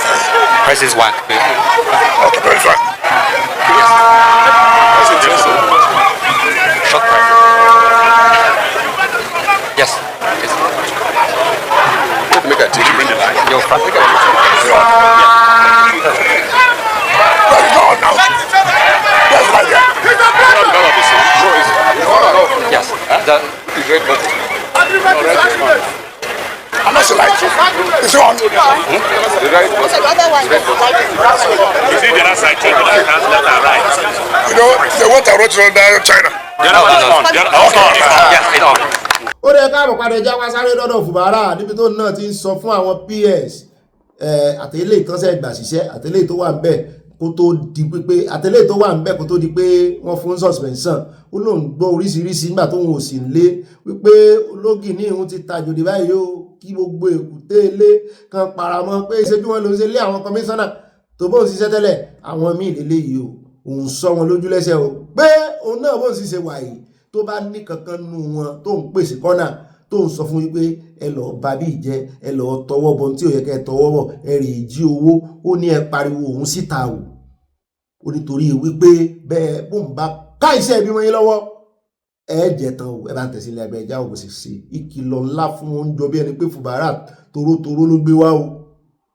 To please me, I always request that do the right thing so that posterity will judge you. For every one of you here, you said, who were involved in illegality. When I say illegality, I'm not talking about the issue of the administration of the emergency rule or the situation, but not guiding them to do what is right, supporting those things that are not the standard of civil service. I'm not interested in whatever was done. It wasn't our fault. It was a situation that warranted it. But those things that were not done rightly, those ones that didn't follow the mob process and that you were involved in, I'm sorry for you. The records will be there. You, the new permanent secretary, I don't want to tell them any story about you, but I'm very sure a good number of you know that he stood his ground as a professional, knowing that do the right thing. Defend your superior. It doesn't matter, but do it in the right way. So I want to commend you and to request that now that you're also a permanent secretary, you're going to work with us, do the right thing. If I call you to do what is wrong, go outside and shout with evidence. Are you hearing me? But I know it can never happen. So I congratulate you. I wish you all the best. Wọ́n ti kọ́ lẹ́kọ̀ọ́ ẹ̀ káàbọ̀ padà irú ẹ̀kọ́ tán kọ́ Jonathan lọ́jọ́ sí òní Fubara sì rèé òun ò ní sùúrù Jonathan díẹ̀ so onídìí èyí òun gan gbòòrò wá ni ó ti mọ àwọn tó fẹ́ ó ti mọ àwọn tí ò fẹ́ ó ti mọ àwọn friends enemies friends.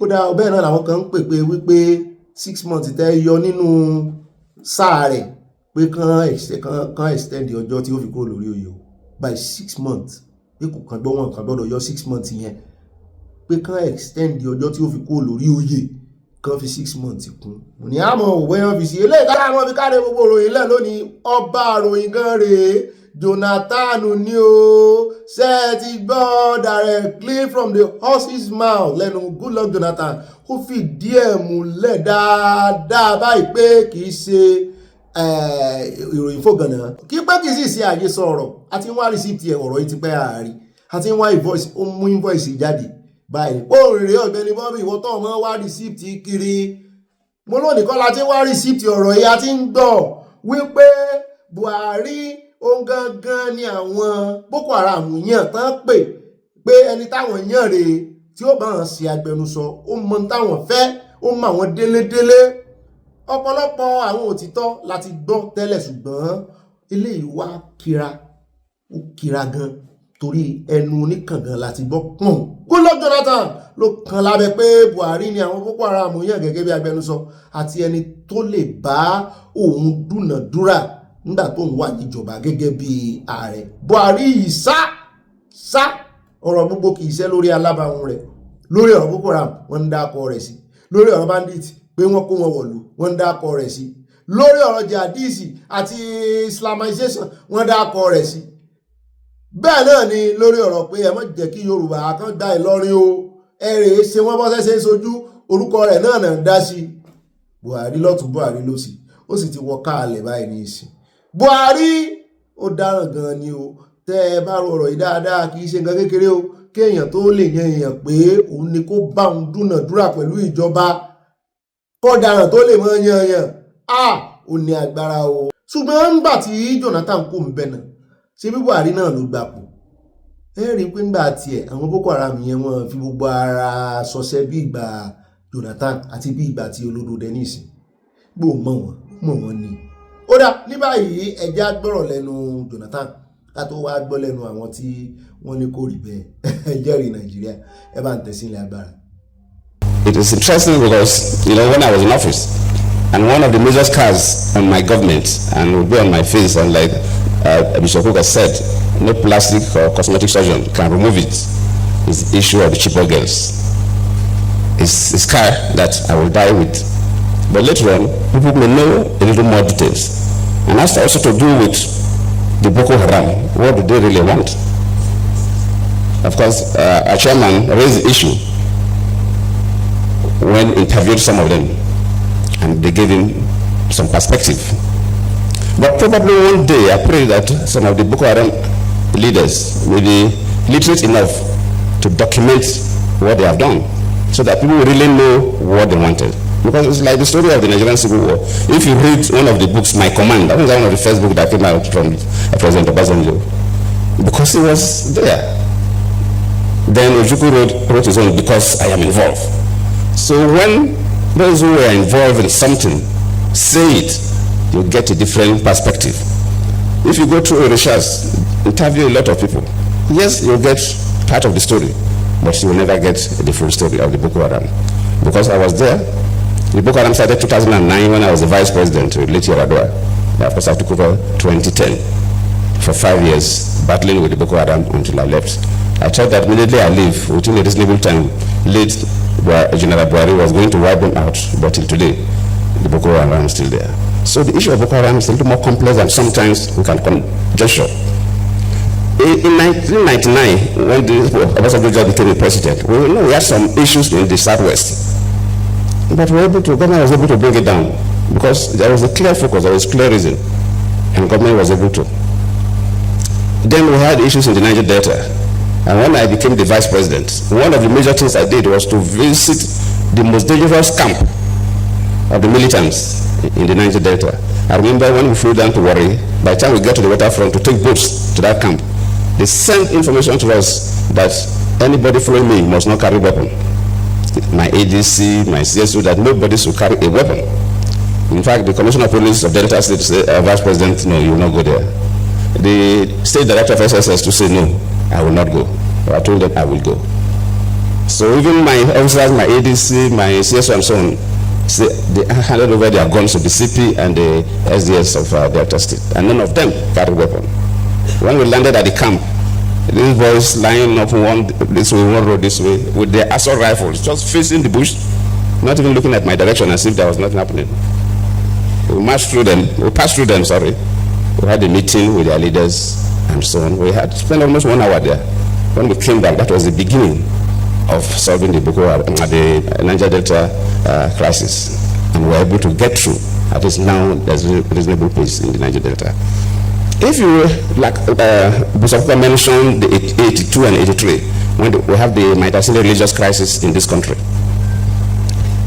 From research, the Maitasile religious crisis, when some of them were arrested and analyzed and interviewed, they came from parts of the Sahel area within Nigeria and outside Nigeria, where we had major drought within that period, and the river pest disease that wiped out so many cattle, and so many young people from these areas migrated to the cities, Maiduguri and others, and they had no skills and nothing to do, and they were able to be recruited and cause havoc. Luckily, it was a military government then, so when the military intervened, they were able to bring it down because there was a clear reason, a reason of young people who were looking for survival, but they had no skills, and so on and so forth. So if you put all these things together, you begin to see, this Boko Haram, why is it that from 2009 till date, we've not been able to resolve the crisis of Boko Haram? So just like Mr. Kuka tried to raise some fundamental issues, and you value the weapons, then you know that these are not hungry people. So the soldiers that sometimes capture some of the weapons will see better, but the weapons they use, the ammunition they use, sometimes they even have more ammunition than our soldiers. So it doesn't show that they're hungry people. And where are these guns, sophisticated weapons coming from? And you begin to see that the external hands are also involved, especially when I was president. So it's a bit complex. And it's not a matter of a single story. But I believe as a nation, we have to look at the concept of Boko Haram and approach it differently from the conventional approach about what the Boko Haram stood for. If it is only about hunger, because we tried different options, I don't need to give a sermon. It will look as if I'm trying to defend my own government. That will come up later when we document, we write our books. But I believe we took different options, we set different committees. We tried our best within that 5 years that I was there. I believe late Buhari too must have tried his best, because one of the committees we set up then, the Boko Haram nominated Buhari to lead their team to negotiate with government. So I was feeling that if they nominated Buhari to represent them and have a discussion with the government committee, then when Buhari took over, it could have been an easy way to negotiate with them, and they would have handed over their guns, but it was still there till today.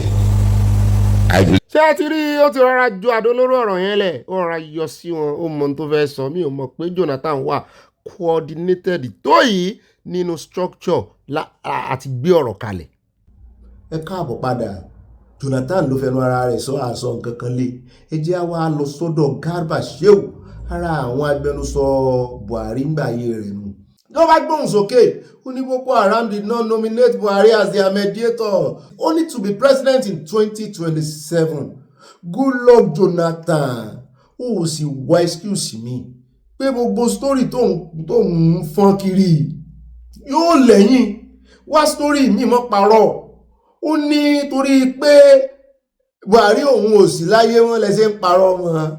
ó ní we are compelled to make a response to a terrible statement made on the late President Buhari Muhammadu by his predecessor in office, President Goodluck Ebele Jonathan, to the effect that Boko Haram had nominated him to represent them in a dialogue with government. If this is campaign statement toward his bid for the presidency in 2027, we want to say to him that, Mr. Jonathan, you are making a false start. Pé ó bẹ̀rẹ̀ lórí irọ́. Muhammad Yusuf or Abubakar Shekau, the deceased leaders of Boko Haram terrorist group, never nominated Buhari o.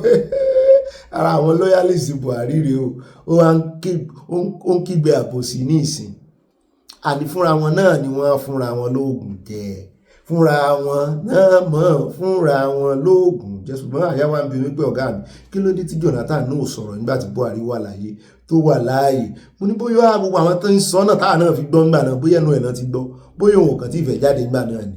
Ẹ mọ̀ pọ̀pọ̀lọpọ̀ wọ́n máa lò the right time láti sọ̀rọ̀ ni. Eléyìí lágbára o. Ṣùgbọ́n bí tá a ti ń yí ọ̀rọ̀ ìwò náà ní ìkànnù àwọn ọmọ Nàìjíríà míì mú tí ẹ̀ morúkọ tẹ́lẹ̀ jẹ́ ló náà bá ní òye ọ̀rọ̀ yìí òun o pé kán má fi dúdú pé funfun kán má fi olòlò fọhùn pé òun fẹ́ sọ̀rọ̀ pé irọ́ ni Jonathan ń pa òun ló mọ̀ gáà ní kó lórí ọ̀rọ̀ yìí lónìí o. Ẹ bá ń tẹ̀sílẹ̀ agbára ẹ jẹ́ agbọ́n tó náà fẹ́ sọ. the issue of Boko Haram is no longer a Nigerian challenge, it's an international challenge. There was a revelation in the United States recently. I'm going to come to what late former President Jonathan said.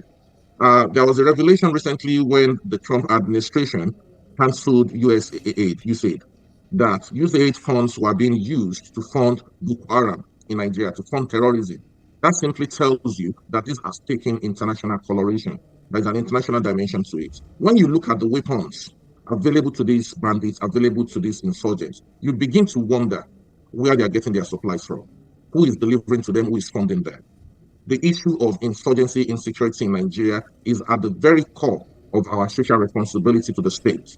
We know even these insurgents live amongst us. They live with the villagers, they live with them. The villagers, the people know them.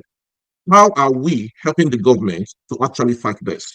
So the menace of insurgency, it's something that has to become a national responsibility for every Nigerian. And talking about President Jonathan, I think it is a bit unfair for President Jonathan to make that statement.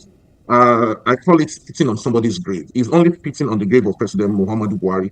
Why didn't he ever make such a statement when Buhari was still alive? That he had to make it when Buhari is dead now. We know that there was a faction of Boko Haram as at that time in 2013 or 2014 that said, oh, they would prefer to have Buhari as their mediator to represent them. And the main faction, the main Boko Haram group, came out to denounce that statement, that at no time did they actually approve late President Muhammadu Buhari as their mediator, as their representative to meet with the Nigerian government. So that was already cleared as at that time. But I think it is ingenious, it is evil of President Jonathan, Goodluck Ebele Jonathan, to utter that statement when Buhari is now dead. ọ̀rọ̀ tó sọ́pọ̀ o lórí compare Nigeria economy mọ́ kínní, ṣùgbọ́n lórí ọ̀rọ̀ tí Jonathan tó dá sí làwa kan rọra yọ. Ó sọ ọ̀rọ̀ òṣì lẹ́nu, ń wọ́n bóyá Yorùbá ni toró ní òní mọ̀mọ́ nìbàdàn tó mọ̀ fowó ránṣẹ́ sí. Ìlú òyìnbó ló wà, tẹ́ ẹ bá rí bó ṣe ń gbé Nàìjíríà bẹ́ẹ̀ ni wípé ó ní ìlú òyìnbó tó ń wà gan. Ó ní nígbà tí wọ́n pé 65 years ó ní wọ́n ti débi tí Nàìjíríà dé. Mo ní ọ̀rọ̀ dẹ̀lélẹ̀ ẹ̀kẹ́ẹ̀dìndì ṣé Nàìjíríà ló sọ di ló jẹ́ kẹ̀kẹ́ tó yìí. Ó ní gbogbo ọ̀pọ̀lọpọ̀ àwọn tó wà nílùú òyìnbó minus all of us, ó ní poverty ni, ó ní poor, ó ní aláìní gbogbo wọn ọ̀dẹ̀ yìí ló sọ bẹ́ẹ̀. Òun náà ló tún wá ń bú lọ sí sàárè Buhari kò rè jí Buhari dìde kó wá gbèjà rẹ̀. Ìwọ ní àwọn Boko Haram jáde, wọ́n sọ wọ́n deny ẹ̀. Ó gba ọ̀rọ̀ Boko Haram tó deny ọ̀rọ̀ yìí, ó gbàgbọ́. Ó gba ti president tó wà lórí oyè nígbà yẹn gbọ́. Àwọn ọ̀dẹ̀ pọ̀ gan. Wọ́n kàn Ọlọ́run kan ó kàn tí wọ́n sí ìlú òyìnbó ni, ṣùgbọ́n ìlú òyìnbó tó tún lọ náà wọ́n tún gọ̀ sí ni. Ẹ káàbọ̀ padà ọjà wa sọ ti alẹ́ tèmi rí sí gbogbo ọ̀rọ̀ yìí náà ni wípé ọdún àṣírí ní 2024/2025 yìí àwa wá ń bẹ Ọlọ́run pé kó jọ̀ọ́, àṣírí ti tó. Àìmọye àṣírí tó tún ti tú ta tún bọ́, àṣírí ti tó. Ṣùgbọ́n kó wá bá wa ṣe ọdún 2026 ní ọdún ẹ̀san. Kò ní ìdí àṣírí mọ́, wọn bẹ̀rù àṣírí mọ́, wọn bẹ̀rù tẹ́lẹ̀ náà mọ́ bẹ̀rù káṣírí mọ́ tú, wọn bẹ̀rù pé káṣírí mọ́ tú mọ́, wọn bẹ̀rù mọ́ kò ní kí la fẹ́ fàṣírí wọn ṣe mọ́, náà bẹ̀rù ẹni kó mọ́ tú lọ, ó dáa káṣírí mọ́ tú lọ. Ṣùgbọ́n kọ́lọ́n bá wa fi mọ̀ọ́mọ̀ fìyà jẹ wọn torí ànírètí kankan nínú judiciary. Kọ́lọ́n wá sí lọ́dún ẹ̀san kákan mọ́ gbọ́ eléyìí pẹ́ ó ti bá adájọ́ fún wọn, àkànrí mọ́ àti ẹ̀gbúrú ẹ̀ mọ́, ó ti bá fi nǹkan kan dàgúnlẹ̀. Ọlọ́njọ́ abẹ́ ọ ni atayọ̀rọ̀ bí agogo bàbá àgbàlagbà òye. Ọlọ́run ti ń gbàdúrà, má jẹ́ kán rí adáhùn sí tàbí oníṣègùn tàbí prófẹ́ẹ̀tì tàbí àáfàá tí ìwò oòrùn tí ìró oòrùn fọ́dún mélòó tán ní orí àwọn ló wà, má jẹ́ kó rí ṣe fún wọn. Olúwa jọ̀ọ́ bá wa palẹ̀ wọn mọ́. Ó ti tó gẹ́, wọ́n ti sọ Nàìjíríà dẹ́dọ̀ arinlẹ̀, wọ́n ti sọ Nàìjíríà di yẹ̀yẹ́ oníyẹ̀yẹ́ àlẹ́ àmùdá. Àwọn èèyàn ń fi Nàìjíríà rẹ́rìn ni, everybody ń fi Nàìjíríà pa ni. Ìṣẹ̀lẹ̀ tí ò ṣẹlẹ̀ rí tó lè gbọ́ ní orílẹ̀-èdè míì, lórílẹ̀-èdè tí ò tó Nàìjíríà gan ń ṣẹlẹ̀ Nàìjíríà. Ọlọ́run jọ abẹ́ ọ ní o, Jésù Olúwa wa, Ọlọ́run ti gbàdúrà wa. Ọdún ẹ̀san ni mo sọ bẹ́ẹ̀. Màámi àfi àyàpè ṣe gbọ́ mo mọ̀ pé ní àyà sì sọ bẹ́ẹ̀ o. Ẹ jọ̀ọ́ ẹ bá ń ṣe ládùúrà sínú comment section mọ́ owó comment tẹ́ bá ń kọ. 2026 ọjọ́ ẹ̀san, ọdún ẹ̀san yìí sọjọ́ kan ni ó jẹ́ ọdún ẹ̀san fáwọn olóṣèlú. 2026 ọdún ẹ̀san, 2026 ọdún ẹ̀san. Torí gbogbo story tá ń gbọ́ yìí wọ́n kàn fi búrẹ́dì kó wá lómi ọbẹ̀ jí, wọ́n fi kó wá lómi ọbẹ̀ jẹ. Gbogbo story ẹni tán bá mú, agbèrò tán bá mú tó pààyàn tán ọlọ́pàá bá fẹ́ túlẹ̀, àtọlọ́pàá àtẹ̀ntán fẹ́ túlẹ̀ kọ́lọ́run jọ kó ṣe kí ni kó bá san wọ́n lẹ́san. Ọlọ́run ló mọ ìjọ ọ̀dà kó dá ìjọ kó jẹ́ kí ẹ̀san yẹn kó àti pásítọ̀ àtàfà àti mọ́ọ̀mù àti babaláwo oníṣègùn gbogbo tó wù kó dì ojú báyìí lọ́wọ́ wájú Ọlọ́run tó ṣẹ̀dá rẹ̀. Kọ́lọ́run jọ kó ṣe ọdún 2026 lọ́dún ẹ̀san fún àwọn olórí Nàìjíríà. Ojú báyìí náà lọ gbogbo táwọn sórí táwọn gbọ́ yìí tínú fi máa bí wa yìí kó jọ kó jẹ́ kó dùn wá nú ní 2026 táàkàn wò báyìí pé ìwọ Ọlọ́run àwa ló ṣe fún tán. Wo bó ṣe mú alágbára so, wo bó ṣe fi wọ́n sórí ìkọ́ àti gbogbo ohun tán dójúlé àti gbogbo ohun tán fẹ̀yìntì, gbogbo agbára tán ní àwọn olè lágbára o wọ́n ní o. Ẹ má jẹ́ àtàrà wa torí agbára torí ẹ̀ náà ni ò tí ì bà wọ́n láti jọ yìí. Wọ́n sì ní àwọn tán fẹ̀yìntì spiritually àti aláfẹ̀yìntì wọn àtàwọn tán fẹ̀yìntì èèyàn àtẹ̀ntí aláfẹ̀yìntì wọn fẹ̀yìntì. Kọ́lọ́run jọ̀ọ́ ó bá jẹ́wọ́ náà fẹ̀yìntì tó ti ń gbàdúrà àwọn tẹ́lẹ̀ nítorí pé wọ́n wá ń gbàbọ̀dè fún àwọn mẹ̀kúnnù Nàìjíríà, bá wa yẹ̀gẹ̀rẹ̀ fún wọn kó o fi igi ewúro kó o fi ṣe ẹlẹ́yìn kan rò pọ́n sí fẹ̀yìntì ọ. By the time tí àwọn wèrè yìí àwọn leader tán dá Nàìjíríà ló tán bá fi máa wá fẹ̀yìntì wọn tán rò pọ́n fẹ̀yìntì ọ kí igi ewúro ṣẹ́ mọ́ lẹ́yìn. Igi ewédú ni àwùdá igi Akíntọ́lá lẹ́yìn fi sí wọn lẹ́yìn, kí lẹ́yìn fi sí wọn lẹ́yìn àyà ní igi ẹ̀fọ́ gúre ó ti ẹ̀dá bẹ́ẹ̀ igi ẹ̀fọ́ gúre lòun fi change kíní wọn. Kọ́lọ́run ṣe kíní kó dẹ̀yìn lẹ́yìn kó mi gbẹ lẹ́yìn ìjà wọn. Torí ó ti tààkò kí gbogbo àwọn àfà àwọn wòlíì àwọn babaláwo kán bẹ̀rẹ̀ sí gbèsè mẹ́kúnnù lẹ́yìn tán náà bá fi sí ọwọ́ wọn tán fi ń dáfá pé kí Nàìjíríà dá, tí àwọn wòlíì náà ń sáré pé kí Nàìjíríà dá, tán ìmáàmù náà ń sáré pé kí Nàìjíríà dá, tán olóṣèlú olè bá sáré dọ́dọ̀ wọn ó yẹ kán lé wọn dànù. Ọlọ́run bá wa dájà alẹ́ láàrin wọn o. Ẹ̀yin màmá mi nínú ẹ̀sìn mùsùlùmí ẹ bá ń ké kíná ẹ bá ń ké kúlí aláwù àbí mo fẹ́ gbà ìbí mi ẹ bá ń ké kúlí aláwù mẹ́wàá, ẹ bá ń yan sàkáàtì sí, ẹ sábà ń ké ogun ẹ̀ pọ̀. Kọ́lọ́run kọ̀yìn wọn síra wọn. Ẹ̀yin oníṣẹ̀ṣe wa náà tẹ́ wà lórí òtítọ́, ẹ̀yin babaláwo tó dángájíá tọ́lọ́run fún ní agbára, ẹ jọ̀ọ́ ẹ bá wa pe Elédùmarè, ẹ bá pa àwọn onílẹ̀ níbi tó ti ń dáhùn pé Kọ́lọ́run gbogbo àwọn olóṣèlú gbogbo bí tó bá ń wá agbára lọ kílẹ̀ yọ wọ́n bẹ̀, gbogbo bí tó ń wá agbára láti fi ní gbogbo olóṣèlú kọ́ àwọn kan wà tó yẹ pé wọ́n ní kíní gidi o. Gbogbo olóṣèlú tó bá ń wá agbára kiri láti fi sọ wípé kó yọ ọmọ Nàìjíríà lẹ́nu kán mọ́ ro mú kó lè kówó jẹ dáadáa kó túmọ̀ dúnkokò máwọn èèyàn. Ọlọ́run ọba àtàwọn tí ń bá wọn ṣiṣẹ́ àtàwọn ẹrú kú wọn gbogbo aláfẹ̀yìntì wọn lọ́njọ́ kílẹ̀ òyìnbó hàn. Ṣùgbọ́n èyí tó bá ń wá rere Jerusalem táwọn ò fi rọ́nà lọ kọ́lọ́run jọ ẹ̀jẹ̀ àgbà àdúrà yẹn fún Yorùbá nìsan. Kọ́lọ́run bá wa gbé Sunday Igboho kó bá wa dìmú torí bá a bá rírú ẹ̀ tó pọ̀ láwùjọ ní nǹkan ṣẹ̀nu rè. Irú bàbá Fẹ́mi Fálànà náà ẹjẹ́ àgbàdúrà fún ẹ náà wọ́n ṣe Yorùbá lè ṣe wọ́n ṣe Yorùbá sọ nígbà tó bá oyè òyí ọ̀pọ̀lọpọ̀ wa kò di ṣe rí kò dìgbà tí everybody bá ń pariwo Yorùbá nation ẹni tó bá ti ń wá rere ilẹ̀ Yorùbá ó dà kó mọ́ sọ lẹ́nu ara rẹ̀ pé Nàìjíríà kò ní bàjẹ́ o, rere Nàìjíríà ló ń wá irú bàbá Fálànà nísìn lè gbọ́ lẹ́nu wọn, ṣùgbọ́n nínú odò tọ́kàn ẹ̀yìn àti wọ́n bá connect mọ̀ pé bàbá yẹn gan kò kàn lè sọ jáde.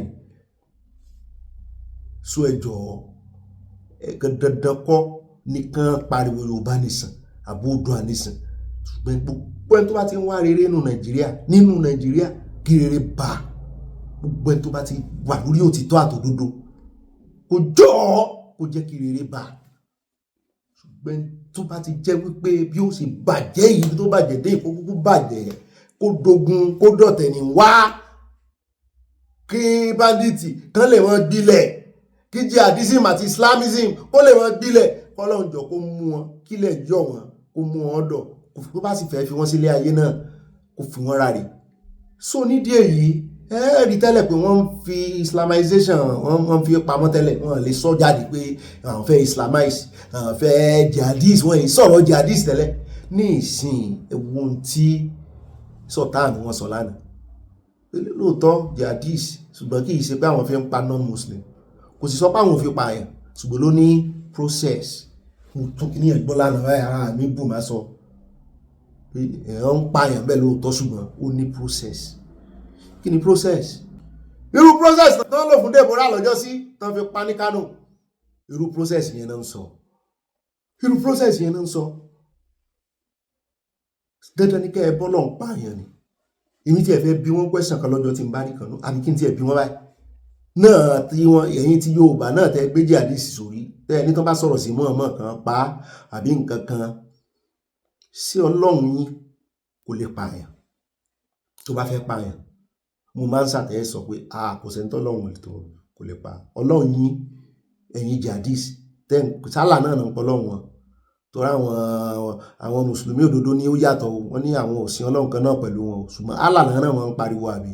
Ṣé Allah ẹ̀yin jihadis ṣé bó ṣe lágbára tó? Allah ẹ̀yin jihadis, ẹ̀yin tẹ́ ẹ̀ ṣe jihadis tẹ́ ẹ̀ ṣe alákatakítí, ẹ̀yin kan mọ̀ bá wí o, àwa ìkó yẹn pọ̀ ń bí o, ṣùgbọ́n tó bá ti dáhùn sí ilé àjẹpá alákatakítí lòun náà. Allah ẹ̀yin jihadis só lè múyàn ó lágbára láti pa àyàn tó bá fẹ́ pa á. Gbogbo bẹ́ẹ̀ ṣe ń pààyàn kiri ṣe mọ́ pé Allah ń ṣe ẹni tán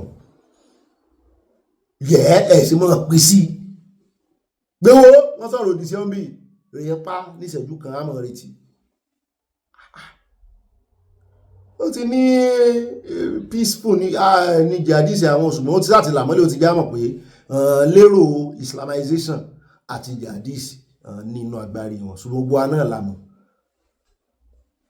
Àfẹ́mọ́ sí atótónu púpọ̀ mọ́ Ọlọ́run kákan wà irú ọdún tí ń bọ̀ ní ìsìn ògbóró ìtàwọn ẹgbẹ́ Ọlọ́run jọ yóò mọ̀ jẹ́ ìròyìn ẹ̀san pé ẹ̀yin èèyàn mi ẹwà ó tún ti ṣẹlẹ̀ o, ṣé ẹ ti gbọ́ ìdílé politician yìí tó jẹ́ kinní kan tó yí bàbá rẹ̀ jẹ́ sínétọ̀ lọ́jọ́ sí ẹwà ohun tó ṣẹlẹ̀ sí o. Ọlọ́run jẹ́ orí bẹ́ẹ̀, ó ti rí bẹ́ẹ̀, kò yí padà. Jésù Olúwa wa, àmín. Yóò dáa fún ọ, yóò yá kò ní yẹlẹ o. Happy weekend yo. God bless you. I love you. See you tomorrow. Mo rí wá ìtì. Ire tójú owó rí, ire náà láàjọ rí. A ní dáàmì bí orin ìsanwó. Yóò yá kò ní yẹlẹ o. A jèrè, a fèrè ìjẹ̀kọ. Yóò sì jù à. Love you.